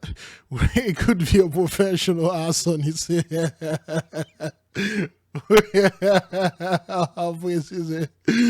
Ray could be a professional arsonist, man. What's going on with Ray, man? So far as I could tell. He says the last fatal fire that happened on his block was back in 2018 at this home. At the time, it was a halfway house, and 3 women lost their lives. The smoke, you could see that the fire was really raging inside the building. We saw them bringing people out on a gurney, but we didn't know till later that actually several of the ladies died. All praises to the Most High, man. This is plague number 2. Oops. This is plague number 2, fiery conflagration of the city. Weird, man. They need to check Ray out, man. Now to an absolutely heartbreaking story tonight. A Dickson County mother, just 36 years old, loses her battle to COVID this week. She's 36. Do your thing. She was diagnosed with the virus later in her pregnancy. News 4's Courtney Allen spoke with her family today. Courtney? Tracy Marius, the family tells me this past month has been a devastating whirlwind. Amanda Perry's husband says she was flown to Virginia, the closest hospital with the support she needed. He's been at her side in Virginia ever since and drove back to Tennessee early this morning following her death. He shared her story with us this afternoon. Absolute heartbreak. It's the worst part of my life. Billy Perry of White Bluff lost the love of his life this week. You have to make a decision on your best friend's life. His best friend and wife, 36-year-old Amanda Perry, passed away Monday after a month-long battle with COVID. The two got married in 2017, bringing together 5 kids from previous marriages. After 3 miscarriages together, Amanda finally got pregnant with her and Billy's first child. Then came COVID in mid-September. You see the screen right here, and you see her heart rate is just going down and down and down, and you know it's coming. Amanda had to have an emergency C-section. Their child, Nolan, was born 8 weeks early. Baby Nolan and Amanda both struggled in different hospitals for the past month. Amanda didn't survive. And I told her, I said, if you Now, let me explain something here. I have no comments when it comes to this disease because, you know, YouTube will gonna, you are giving information stuff. Nah, that has nothing to do with this. This been happening for a while. People are literally being normal because of this thing, and they are not reporting that. Okay, and what I'm saying is this thing only have 251 views, and it was October the 21st. Okay, man, a lot of issues going on over there in Nashville, and then today is like the 30th. Tomorrow we'll give it 10 days. This was supposed to make national news, and this woman, they will say, oh, well, you know, we don't know the cause of death. They are hiding what's truly happening out there. A lot of people are being normal. This young woman right there that you're looking at, she most likely had a job. She most likely had a job, and the husband is not the same. She most likely was working somewhere. Now, who's going to cover for her? So you mean to tell me she was a billionaire, millionaire? Is that what that is? The people that can take care of themselves and stuff? That's why the labor shortage, brethren. That's why, beloved sisters, they can't find people. That's what that is. You know that I love you. I want you to blink. And she blinked. And I said, if you love me, I want you to blink. And she blinked real hard. And that was it. That's it. Nolan came home Saturday, just shy of 6 pounds. Amanda's mother says it's a little piece of her daughter still with them. This is a miracle baby. She had lost so many trying to conceive him. And finally this year she was able to. And, you know, she wanted to get vaccinated, but she didn't want to risk this pregnancy. And so basically she was going to get vaxxed after she gave birth. Damn you if you do, damn if you don't. Beloved, this is a horrible things that happen here, but we must understand there's judgment upon this land. The Most High is truly in the midst, and we have to accept whatever is going on out there. We cannot intervene. We cannot hold and block the hand of the Most High. You know, time ran out. What is that like, knowing that that was an option that... We could have prevented it. It's something I've thought about a lot. Billy says no one will be able to replace... Okay, so you can see the whole Christmas, setup behind him, but okay. Amanda. She's my favorite. She's my favorite girl. Billy says Amanda's lived in White Bluff her whole life and worked as a hair and makeup artist in Franklin. There you go. She worked as a hair and makeup artist, okay? Well, this woman had a job. Now, what's going to happen now? Fortunately, Billy says he found out his company is covering the costs of Amanda's funeral expenses. He says in hindsight, he wishes both of them had gotten vaccinated and says he now plans to. Okay, yeah, they always have to marketing this thing and then make sure they're scared you with the story. But anyway, all praises, man. Tonight, dozens of people aren't allowed to go home after fire at their apartment complex near Belmont University. News 4's Tosin Fakile is live at Belcourt Apartments, where cleanup is underway hours after those flames tore through. Tosin. Marius, that's absolutely correct. But before we talk about the contractors, I'm sure you can hear that loud noise behind me. That's the generator right here that's powering this apartment complex office as they've been working all day to sort through damages and the issues here. We had contractors parked in this parking lot right here. Management told me they've been working on things like pulling water out of carpets and restoring the sprinkler systems here. And people who live here, when this all started, say they grabbed what they could and left out. These are the clothes that I had on my back when I was like dashing out. And now Leanna Duong is back to her apartment complex after leaving in quite a hurry. My apartment is like the closest to where the fire happened. It was like directly across, so I could smell a little bit of smoke.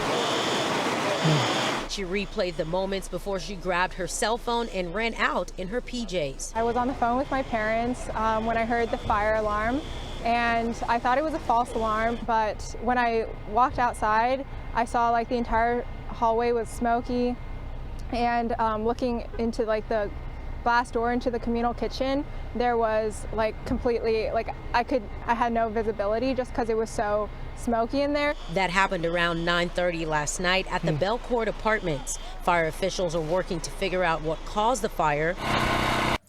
So as you can see, beloved, the fires or the fire conflagration is all over. Those people can't have any peace, man. Okay, this is plague number 2 right here, fiery conflagration of the cities. And then those things, they're not reporting them because, oh, they are minor. Get out of here. The sight of flashing lights and caution tape becoming alarmingly routine in the Queen City. Since Monday alone, 7 shootings. Over the weekend, officers were called to 4. Our message to those individuals committing these brazen crimes, Cincinnati police say tonight, we are coming for you. At some point, we figure out how to save our kids. Don Newberry lives on Kinney Avenue in Evanston. Born and raised on the street. Saturday night, a 43-year-old man was shot feet away from his 43, do your thing. Home. We opt to work to see if maybe we can reach some of these kids before they, find themselves in situations that could be horrendous for them and for their families. Newberry works with young Cincinnati children, getting them involved in sports and extracurricular activities. He believes minimal focus on that has contributed to the 79 homicides so far this year and 356 total shootings. The sword is in the mist, man. You cannot deny that. More violence, more grieving families. Deontay Kemper was shot and killed at this College Hill gas station early this morning. He was a good person. Anybody that know my son, they would tell you that. Hours before Kemper's death, a 40-year-old, Mohammed Diakite, shot and killed in Mount Airy on Hawaiian Terrace. Police say they're seeking federal prosecution for those who are responsible. Okay, that's a heavy crime right there. Federal prosecution, that's heavy, man. Newberry believes this issue runs deep and handing down consequences won't fully solve it.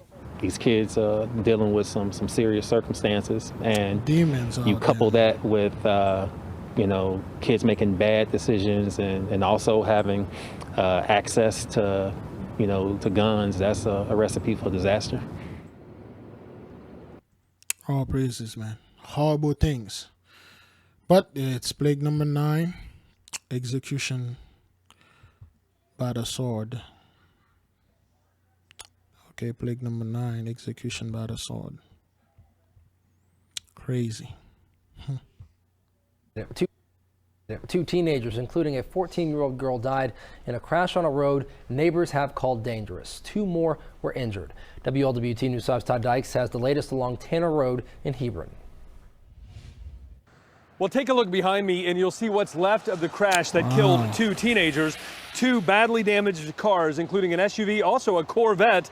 The result of what deputies say is a 16-year-old who lost control at 3 in the morning. The guy hit 16-year-old driving at 3 a.m. in the morning? Oh, okay. one car and... And Hebron. Dan Hebron was the father of Eber, the Hebrew. There's a Hebron.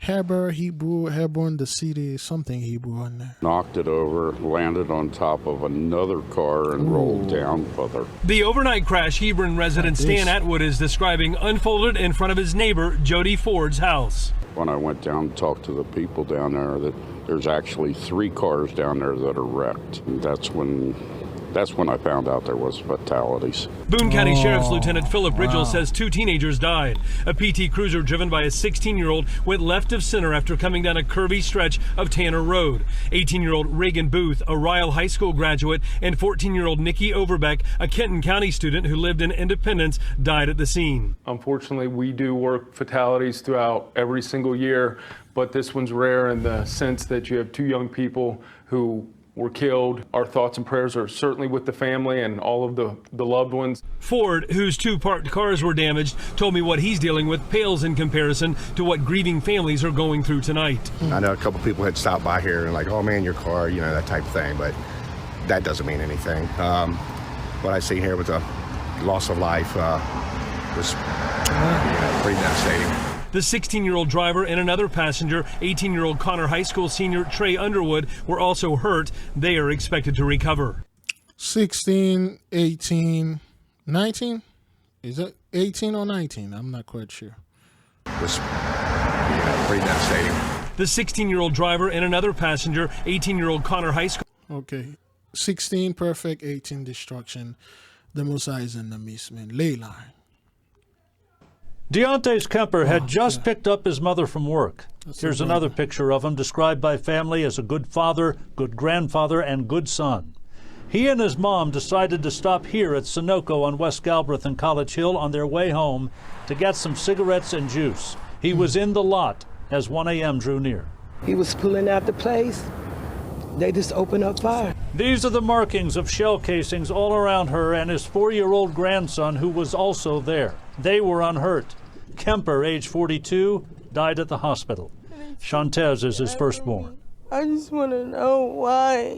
Why would you take my dad from me? My dad. He was my everything.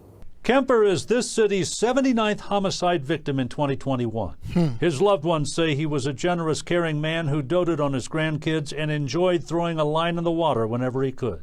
He always made it to Michigan during the fishing times, or he knew all the peak seasons and he knew the runs and this, that, and the other.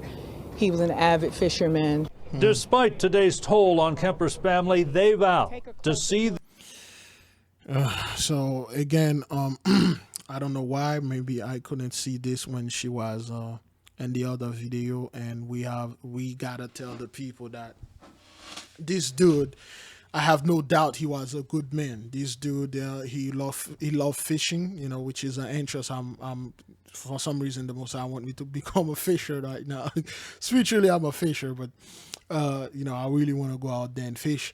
But again, I need a freaking truck, the kids, the wife, and all that. Damn it, you know, the people driving people around. I really can't, you know, fish anything and stuff. But anyway, this sister over there on the right, which I have no doubt are one of our people, because that's the characteristic. Okay, I love Jesus. Okay, those are the Christian, and we keep telling them, man, they are catching hell. Okay, this dude, most likely that was a mistaken identity. He just went in there with his mother, get some stuff. The moment he get out, they open fire. You know, horrible things. Horrible. This through to conviction.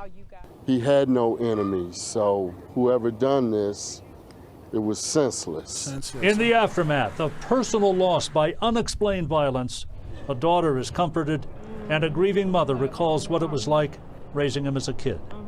It was marvelous. He was like the little man. He was marvelous. My son always took responsibility. Yes, he did. Yes, he did. He was a good person. If you met him, you would love him. Tonight, homicide investigators have yet to release any information about any sort of suspect vehicle or anything about suspects, and they would also not comment about the type of gun or guns used in this killing. Reporting live in... Yeah, a lot of plagues are going on out there, man, and people are getting caught in there. So all praises to the Most High, man. Police are investigating the second homicide this week. Last night's left a 17-year-old dead. It happened on Price Road along the Lexington Cemetery, and that is where Austin Pollock is this afternoon with what we know so far. We know this happened around 9 o'clock last night on Price Road along the area near the Lexington Cemetery. When Lexington police responded, officers say they found a car that had been on its side. Inside, they found a 17-year-old dead with gunshot wounds. Another person had also been shot. We're told that person was taken to the hospital with non-life-threatening injuries. The Fayette County Coroner's Office has identified that 17-year-old who was killed as Sergio Villarardos. When officers arrived, again, the car they were both in was found on its side. Now, as for how the crash happened, we still don't know that. We also don't know if there's any suspect at this time. We're going to continue to try and dig for these answers, as well as learn a little bit more about the life of the 17-year-old who was taken far too soon. Yeah, a lot of those things are happening, man. People are driving and then people shooting them and killing them. Sergio or whatever this dude name, he is no more. A police investigation in Lexington after officers found a gunshot victim and a person dead from unknown causes in the same vehicle. It happened just before 9 o'clock last night on Price Road, which is right along the Lexington Cemetery. Evelyn Schultz is live downtown once again this morning with this breaking news update. Good morning, Chris. Officers say when they first got on scene to the report of a vehicle that had been flipped on its side, that's when they found a person who had been shot. That person was taken to the hospital. We are told their injury is not life-threatening. In addition to the person they found that had been shot, police say they also found another person who had died inside the vehicle, although their cause of death remains unclear this morning. Investigators say this all happened around the same time they responded to a shots fired call on nearby Breathitt Avenue, but they stressed to us it is still unclear if these two situations are related.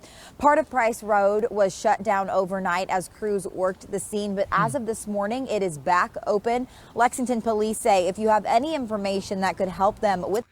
So they really don't know what's going on out there. They are finding people being shot, and then they find this guy dead in a car is being shot. They find another person dead with him in the car. They don't know what's going on. So all praises to the Most High, man. Crazy, crazy, crazy things going on out there, man. We're learning more tonight about the attack on Short Street last night that left one man dead. Within the past few minutes, LEX 18 obtained the arrest citation for Benjamin Call, and it is gruesome. It says Call punched and kicked the victim to death, and that the whole thing was caught on surveillance video. LEX 18's Michael Burke reports from downtown Lexington on the city's latest murder in the big story at 5. Police have arrested and charged Benjamin Call with murder in connection to last night's deadly attack.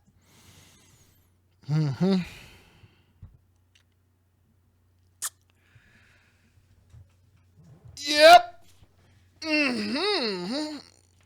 Pies and prints. Huh. Oh, pines and pins. All right. Okay. Wow, pines and pins. All right. That food and beers. Okay, that's a restaurant. I thought they had the serve pie there, while you can print certain documents on paper. So, all right, this dude is Michael Burke in the mist. Back inside a Short Street parking garage, his victim had just finished up a shift at Pies and Pints. Police say they arrived at the West Short Street parking garage before 10 last night and witnessed the attack. They took Benjamin Call into custody. This morning, Call was arrested and charged with murder in connection.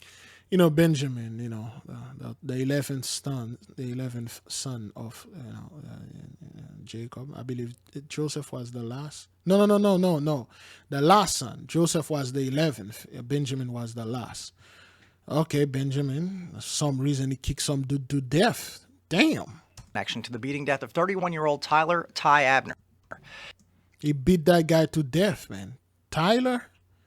Damn, that's like some strong rage right there, man. Like, yo, what the hell? What happened? This morning, Call was arrested and charged with murder in connection to the beating death of 31-year-old Tyler. And I just realized that this dude's name is Benjamin Call. Okay, Benjamin Call. I'm not quite sure. I forgot what the Benjamin mean. last one unto me or something like that. But whatever the call is to the tribe of Benjamin, and I don't know, the Most High probably calling you to stomp somebody to death. Wow. This morning, Call was arrested and charged with murder in connection to the beating death of 31-year-old Tyler Ty Abner.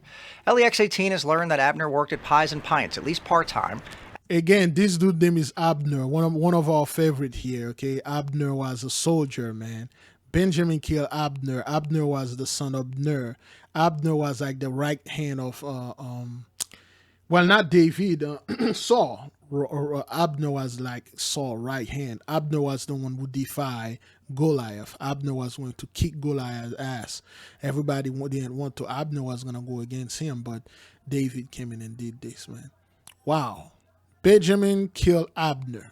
Whatever. Beating death of 31-year-old Tyler Ty Abner. LEX18 has learned that Abner worked at Pies and Pints, at least part-time, and that he met Call here last night, and the two spent some time together before leaving. Okay. There's no motive at this time, and an autopsy will be needed to determine an official cause of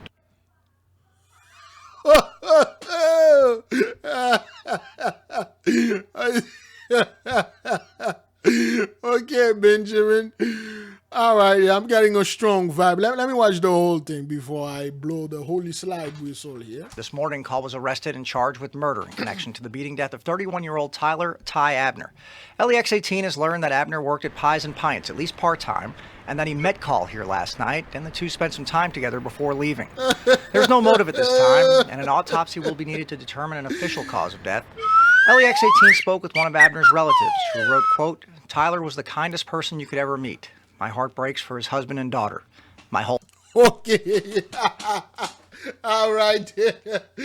We got the confirmation. All right, man. Abner, man. Come on, man. Really? Abner, man. You should have lost that cowboy hat, man. My heart breaks for his husband and daughter. Abner had a husband, and then he had a daughter. My whole family is devastated by this loss. Oh, man, Abner, come on, man. The whole family is devastated by this loss. As far as the cause of death, it's very evident, but we're not releasing that at this time just simply because it's an active death. It's very evident. Okay, first of all, I just saw that like right now. Okay, let me see this.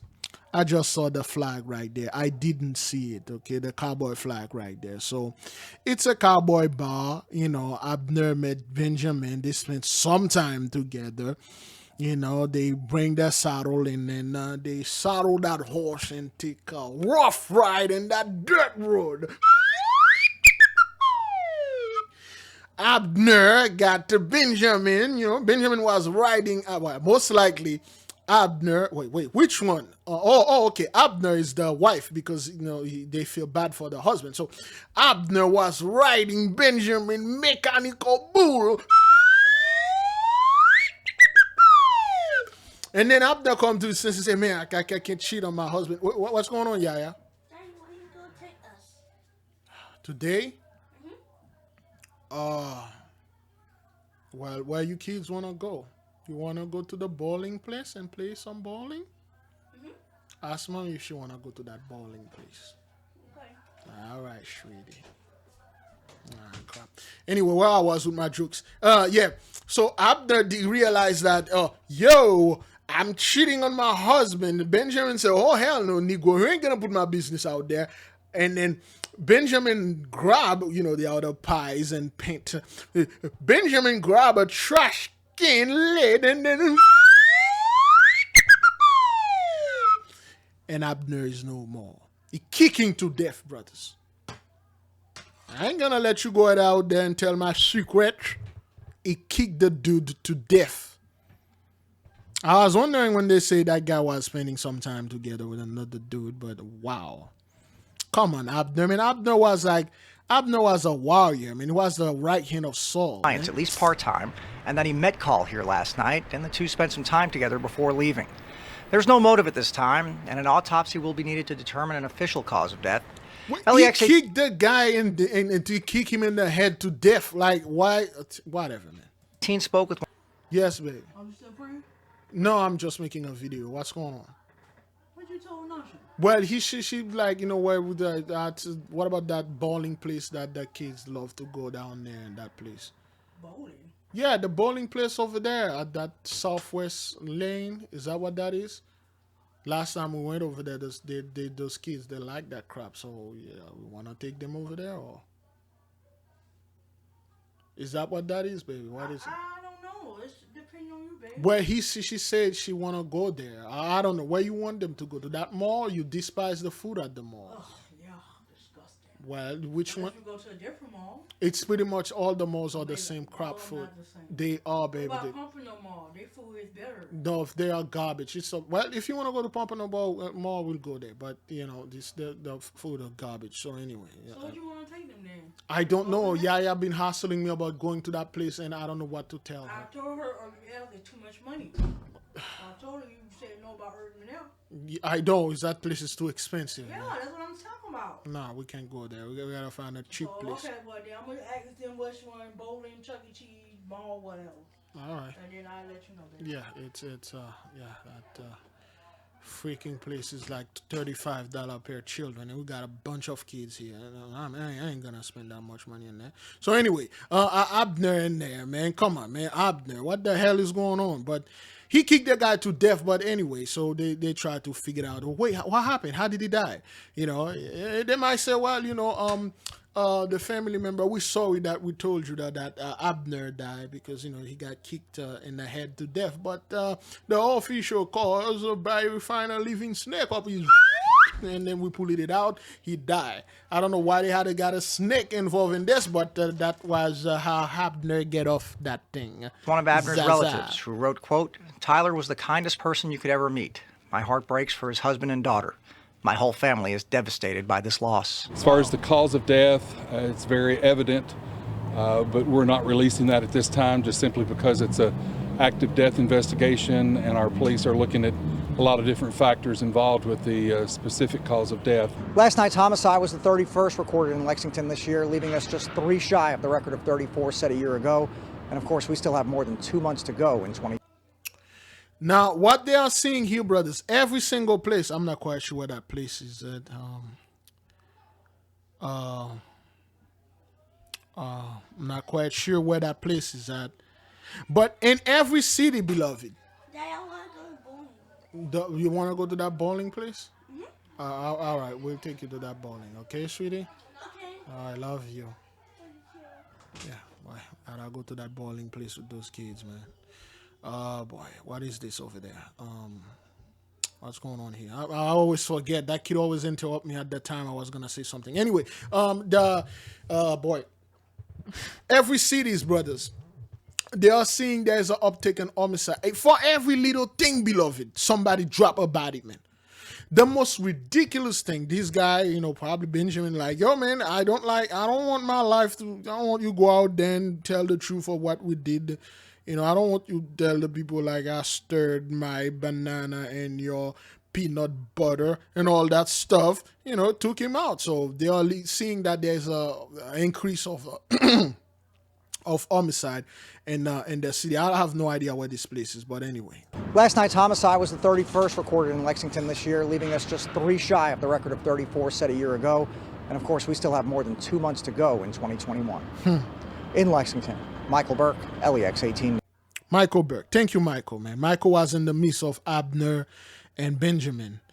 Wow, all praises, man. Crazy things going on out there. Horrible things, man. Well, 2 people are dead and 1 seriously injured after a wrong-way crash early this morning. LMPD says the crash was reported around 3:40 a.m. on I-264 East. That's at Bell's Lane. Police believe a vehicle was driving westbound in the eastbound lanes when it hit another car. 2 men died and a woman was taken to the hospital. So, you know, the 12 tribes is in the west, the 12 tribes is in the east. You can't make that up. Eastern, western. Yes, sir. One-way crash, ley line, man. In serious condition. Officials say the men were the drivers of the 2 vehicles, while the woman was a passenger in the car that was hit. All lanes were shut down for several hours, but are now back open. An LMPD traffic unit is investigating. Now, this month alone, we have seen 3 deadly wrong-way interstate crashes. And so far this year, there have been 12 wrong-way crashes. All praises to the Most High.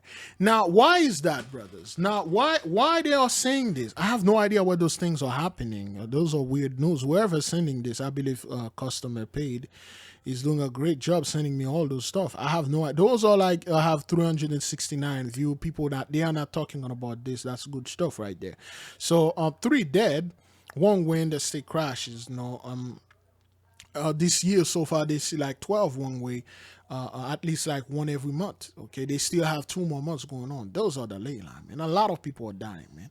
We give the Most High praises and glory. People in Madison, Indiana are devastated after a fire tore through their apartment complex last night.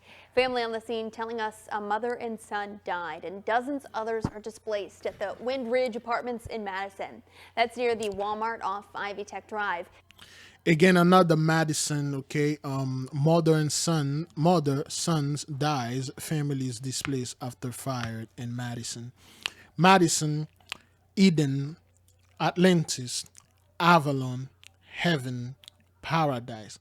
Back to step 1. Elle Smith headed to the scene to speak with people there. There are no words to describe the devastation and the loss that was felt here today. I'm told the unit behind me is where the fire started, and then it quickly spread throughout the entire complex, taking the lives of 2 people and then leaving everyone else that lived here without a home. It all started last night around 11:30 when crews were called to the Wind Ridge Apartments in Madison, Indiana. Residents woke to the sounds of crackling. Some smelled the smoke and heard screams. Others were woken by their neighbors telling them to get out.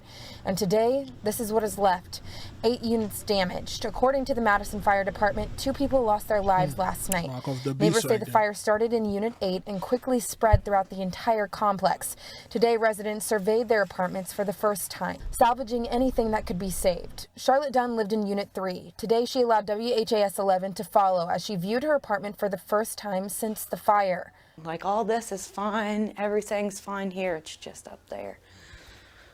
It started in her living room and worked its way all the way up down to here. And then upstairs, remnants of her old apartment. The Red Cross was on scene today, but they're asking for donations for each of the families that was displaced. In Madison, I'm Elle Smith for WHAS 11 on your side.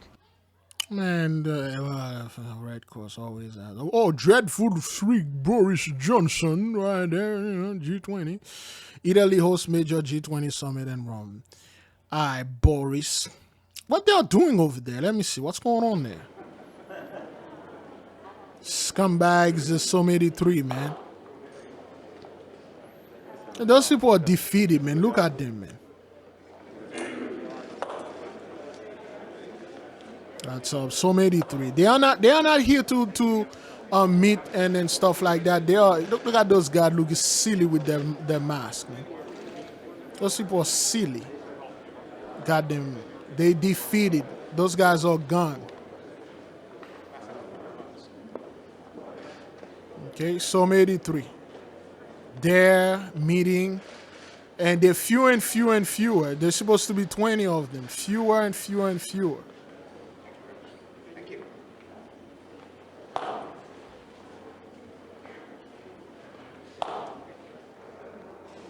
Scumbags, man. More and more scumbags. Well, less and less of them. That's why the Most High put that mask in your face, man. Oh, well, this guy look like us, Big Levi and stuff like that. You guys can't even shake hand anymore past that deadly, that demonic spell. Yeah, stand over there and then put your hand upon your chest and take a bow. Scum of the earth.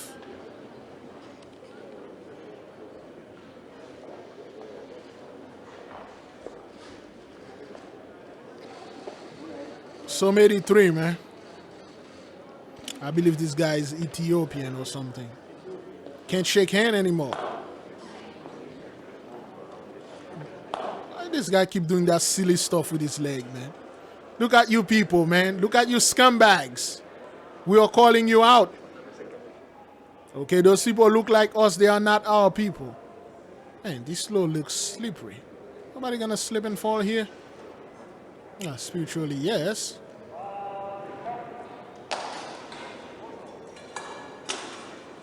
They usually have a bunch of people there clapping and stuff. Nah, none of this garbage. This is a bunch of garbage, man. I don't care about this, man. Some 83, you can go straight to hell. And happening right now at 5, we're getting late word from police that Jeffersonville police are investigating an accidental shooting that happened over the weekend involving a juvenile. We learned late today that officers responded to the shooting near the intersection of Charlestown Pike and Salem Noble Road. Again, this happened over the weekend, but reports are now indicating the juvenile was traveling with a retired Jeffersonville police officer when the discharge of the weapon happened. Responders were able to treat the juvenile at River Valley Middle School. Then EMS rushed him to the hospital, but he died after arriving. Police say the investigation is still ongoing and active. Some kid died by a gun again. All praises. Workers who have walked out on their jobs. According to a report from the Bureau of Labor Statistics, 84,000 people in Kentucky have left their jobs in August. That's 26,000 more people than in July. In fact, Kentucky had the largest increase in its quit rate in America. So, beloved, when they say 84,000 Kentuckians left their job in August, that's not what that means. They don't left their job. They were taken from the job. Is there's one thing the so-called backwarded buck-toothed hillbilly monsters in that state over there called Kentucky are proud of, is the Bible Belt thing, their flag, and their job. I have a job. I'm not depending on the government and stuff like that. 84 of them are somewhere. We don't know.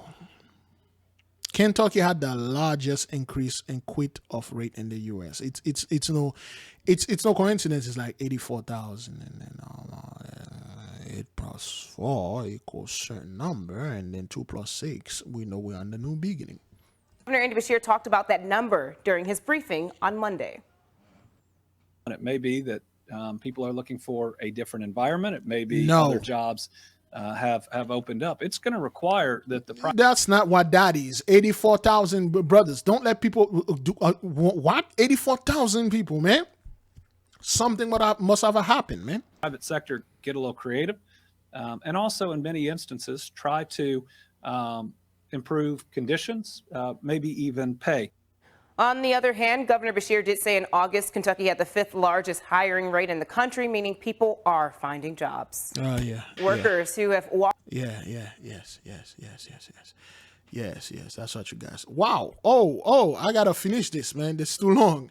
Oh, boy. Oh, man, we've been at this thing for a while now. But anyway, let me just finish this. This is probably going to be 3 hours. Oh, boy, the people are going to be mad at me. Federal lawmakers are reviewing evidence that the number of coronavirus infections and deaths at meatpacking plants across the country is significantly higher than previously reported. No shit. It also shows that many meatpacking executives prioritize profits and production over worker safety. Lawmakers received internal communications showing that Smithfield executives were vigorously pushing back on federal and state government recommendations on April 21st of 2020. At that time, the Sioux Falls plant was one of the nation's hotspots. Documents also show the chief executive officer of the Sioux Falls Smithfield plant flagged 15 CDC recommendations as problematic. The mighty pig. All praises to the Most High. Crazy things, beloved. Crazy things. And they're not telling the truth. A year, 18 months later, and now they are telling the truth, okay? New documents revealed, this thing only got like 137 views, revealed 19 infections, deaths at meatpacking plant were higher than reported. You know, of course, they're not going to report it the truth, okay? Listen, reveal death, not infection, death. All those people that was working over there, they all know more. And then you're not going to sit there and then try to act like, oh, well, you know, they find another job. They walk out of their job. Nah, they were taken from there. Again, dreadful swig, Boris Johnson. New at 10 o'clock, a woman is shot and killed in a possible road rage incident in southwest Houston. Tonight, we're hearing from the victim's heartbroken son. I'm Chris Gutierrez. Hello, I'm Dominique Soxa. Houston police have now released new video that could help lead to an arrest. The shooting happened on Buffalo Speedway near West Airport Boulevard. Our Michael Lepardi joining us live now from southwest Houston with the latest on the investigation tonight. Michael? Dominique, the victim's son says that the shooting that happened not far from here was May I enlarge this so the nation can see? We cannot make this up. We don't make this up. Michael always in the midst. We are very familiar with Michael Lepardi, but just a reminder, we're not making this up, okay? happened not far from here was a senseless act, and police have released that new video in their search for answers. Tonight, Houston police released new surveillance video of a white Jeep Cherokee driven by the suspect or suspects wanted in connection with the shooting that killed 51-year-old Bridget Holloman. Quentin Taylor says the victim is his mother. She kept our family together. She made sure her kids was together. She made sure her siblings was always together. Witnesses told police that Holloman was inside a vehicle headed westbound on West Airport Boulevard when she was shot by someone in a Jeep Cherokee on Wednesday morning. Officers were told the shooting was the result of a road rage incident. Quentin says his brother was behind the wheel, driving his mother to work at the time. The thing that got me was when my brother said my mama let his hand go. That's when he knew she was gone. He told us Bridget had 4 children, 8 grandchildren, and had gotten married earlier in the year. The family want justice. Her grandkids want justice. It's 8 of them. This is a horrible thing, you know. The Ward Bridge brothers, this thing is, oof. We had a testimony from a sister that got involved in a Ward Bridge, you know, the angels cover her. You know, people like, yo, the demons. Dog, you won't believe me. Need it. It's the only way that we can have some type of closure. Police say the Jeep Cherokee has tinted windows. Quentin's message for whoever is responsible: we just want you to turn yourself in. Whether you did it on purpose, on accident, just please turn yourself in. And police say that it's possible the Jeep Cherokee has bullet holes in the back as a result of the male in the victim's vehicle returning fire as the Jeep was leaving the scene. Investigators are asking anyone with any information to come forward. All praises, man. All praises. Crazy things. 7:21 right now. Again, you know, that's plague number 9. Boy, a lot of people being executed by the sword, man. And those people had jobs. They had lives, man. They are no more. We are following breaking news in Linden, New Jersey. Air 11 over the scene. Look at this right here. Massive flames and smoke. We understand this is a BMW service center, but we are still waiting to get much more information. But this is a wild, wild scene right here, Hazel. Yeah, again, it's in Linden, New Jersey, a BMW service center. It is right next to a storage facility. Also, you can see also if the chopper can pull out a little bit, it is close to a roadway, so we're not sure at this point if it's causing any traffic delays. We of course will keep you updated on that, but again, a massive fire you see right there. Heavy, thick smoke. Elizabeth Ave in Lincoln, you can see more of those fire crews pulling up on the right-hand side of your screen. Firefighters high above fighting this from all angles right here, but this is a tough fire right here. It is. Those flames are ferocious. We did see a train pull by as well, so we're going to see how this is impacting your morning commute. We're going to stay on top of this, get more information when we come back. Stay with us. All right, Linden, it's a BMW repair center, okay? And this is plague number 2 right here. Fiery conflagration of the city. Crazy things. Whoops. An off-duty Northwoods police officer working security was involved in an overnight shooting where 2 men were critically injured. Here's what we know so far. According to our partners at the Post-Dispatch, an off-duty Northwoods police officer working security at the Other Place 2 bar near St. Louis Avenue and North 19th Street in North St. Louis witnessed a 25-year-old man argue with a person and pull out a gun. That's when the off-duty officer says he confronted the man, who then shot into a crowd of people. The off-duty officer took cover and was not hit, but a 52-year-old man was struck. The off-duty officer returned. That guy is 25 years old. He's shooting a crowd and hit another dude. That guy is 52 years old. What is it, Jaden? She killed a bee. What? She killed a bee. A bee? Yeah. That got inside of the house? Yes. We that it helps us. But I told you not to kill the bees if they get in there. what? Don't kill any bees that get in there, baby. Cause why? They can stung me. I'm allergic to them. All right, whatever. Just whatever. And fire hitting the gunman. When officers arrived on scene at 11:15 p.m., the off-duty officer was there. An ambulance then took the 52-year-old victim to the hospital. The 25-year-old suspect transported himself at a later time. The officer's identity has not been released, but he was wearing a baseball cap with the word police on it and a jacket with police written on the front and back. We will say everybody who's of interest in this case is in custody. And we also encourage anybody. Yeah, go play with the other kids. Daddy gonna do this, okay? When daddy's done, you're gonna take your kids over there, all right? Okay. Yes, sweetie. Oh, boy, I'm so tired. With information concerning the case to reach out to Crime Stoppers. I told her not The to off-duty kill the Northwoods bees, police man, when they get officer in there, is 30 years old and a 9-year veteran of law enforcement. The Northwoods chief has not returned messages. And in addition to that story, the off-duty police officer says that the shooting stemmed from an argument that began inside the bar. Stay out of it, brother. Stay out of it.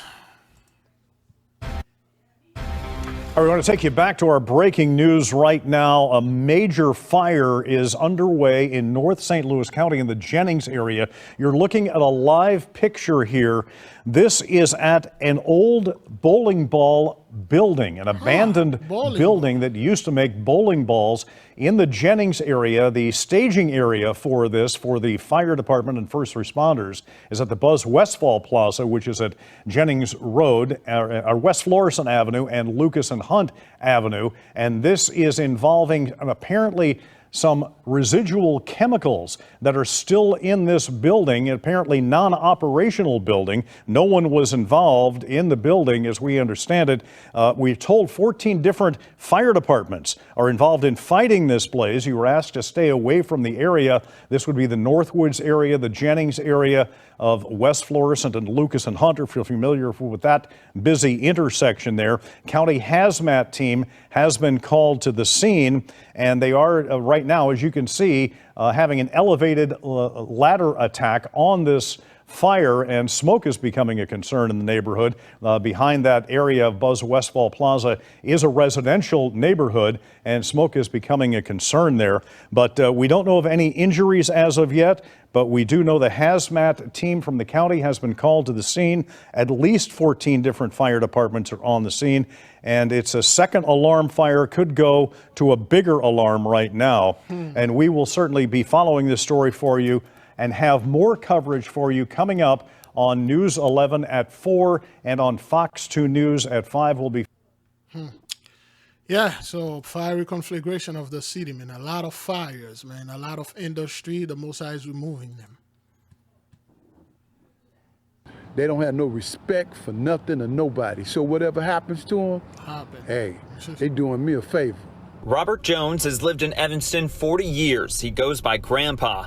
He was home when gunshots echoed on Harvard Avenue today, and he's fired up. They're stupid. Yeah. You know, and nobody's doing nothing about it. And it ain't your problem. It's our problem. Until we walk up to the plate and enforce the death penalty, this is going to continue. Cincinnati police say it was 2 o'clock when a gray Honda Civic with a sunroof zoomed by. Put this number right there. Let's let this cop put Cincinnati police say it was 2 o'clock when a. There you go. 2 o'clock, and then that guy put this over there. There is revenge, vengeance going on, beloved brothers and sisters. This is a holy land. You guys did not respect the land. You spilled the blood, and there you go. A gray Honda Civic with a sunroof zoomed by, and someone in it shot a 19-year-old man and a 21-year-old man. It was last seen southbound on Merrimack Street. It's unfortunate. It's very frustrating. We're trying to. Dan, Danita, tribe of Dan. Huh, Danita Pretties. Okay. To beat the pavement and get information, get as much information as we can. Police say the victims survived and were taken to UC Medical Center. This raises the number of shootings to at least 343 by my count. Pastor Peterson Mingo with the Cincinnati Police God Squad says the shooters nearly violated a safe zone. There's an understanding between certain people. So this dude is a pastor again, and then we told you the Christian man. The 2/3, man, they're going to do what they're going to do. No matter what it is, they're going to do this because they're freaking 2/3. But Pastor Peterson Mingo, yeah, whatever, dude. That certain things won't happen in certain areas because of the number of kids that are there. Some schools in the area were on lockdown briefly. Tonight, Jones says he's feeling a lot of passion and anger. Talking about Black Lives Matter, this going to continue. Some lives matter. When a black man get killed by a white cop, that's when it matters. As long as they killing one another, it don't matter. All right, the Negro, you know, the Negroes always got to bring some Haitian because they look upon colors. Now, we look upon spirit, man. Yeah, the Negro got to bring something in there, you know, just like what they see, brothers. The 2/3 are taking each other's out, man. And those guys, man, they don't care. They'll take you out for any reason or no reason whatsoever. Make sure we don't have any loose bolts. Whether it's under, Better hit the brakes. around, Everything's got to be illuminated when the lights are on. inside, Mainly what we do, we check, make sure the seats are nice and secured. No rips, nothing sharp. or up top, Emergency exits. Elvin Cordero works to make sure Ohio's fleet of school buses are roadworthy and ready to roll. I inspect the bus like if my children is on the bus, because they do. My kids ride the bus. Cordero is an Ohio motor vehicle inspector. We watched as he examined bus 222 in the Lakota School District. The work Cordero does is increasingly important because the number of cars that crash into buses is startling. Since 2016, there have been 848 crashes in Hamilton County. You know, that's an alarming rate. Here's just one example. This crash happened on Westwood Northern Boulevard 3 weeks ago. Thankfully, police told us all the students riding the bus are okay, a testament to the state's focus on twice yearly inspections. The school bus is safe for them. It's not well known what we actually do, what we actually inspect on the buses. It's like every little switch on that bus, if it's there, has to operate and has to be illuminated. From every switch to every emergency kit, First aid, gotta have 24. Cordero is dialed in to one thing. Anything that's safety, okay.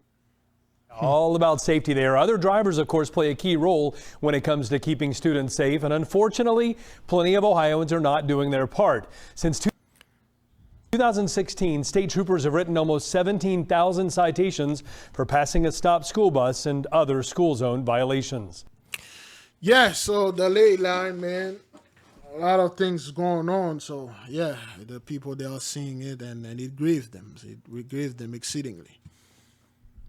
University of Kentucky students gather for a vigil in honor of Thomas Hazelwood 24 hours after his death Monday.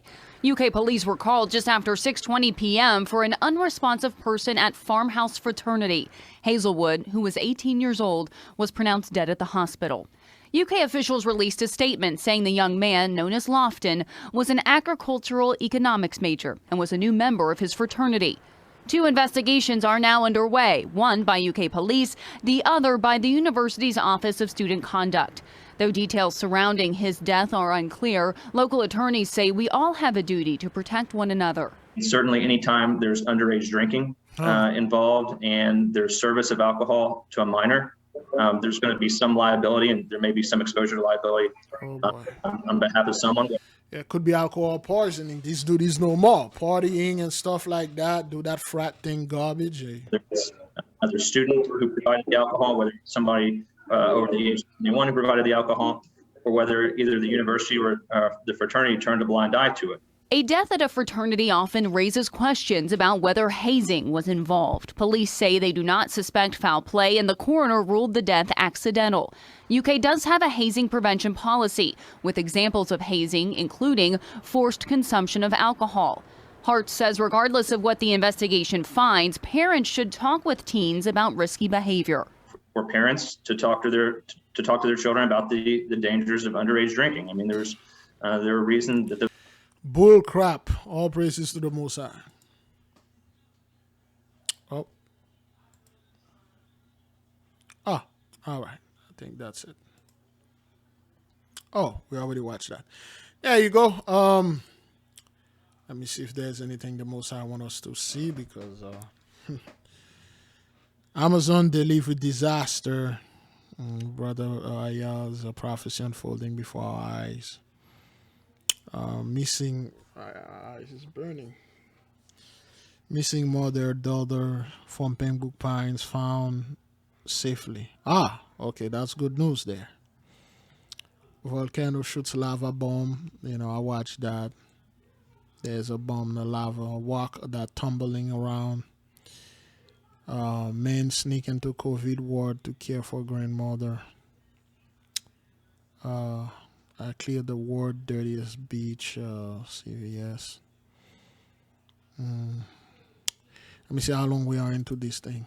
Oh, almost 3 hours. There was something that was quite important I wanted to bring to the nation.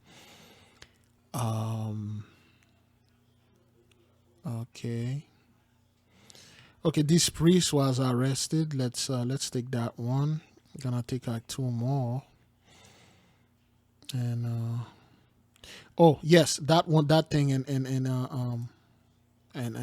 Pumis and Japan.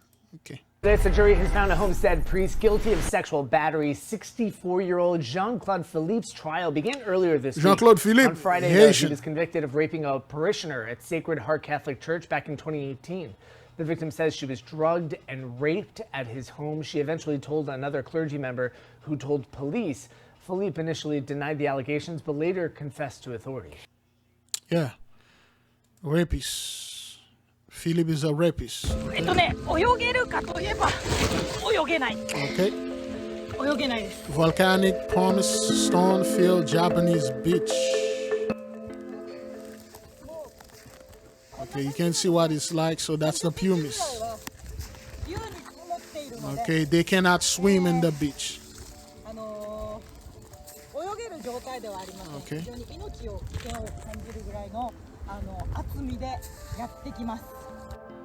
Okay, the whole beach, this Okinawa beach is filled with volcano pumice stones.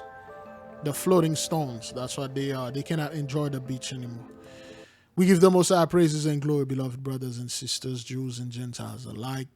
Thank you for joining us today. Fast, pray, repent, repeat. May the King reign forever.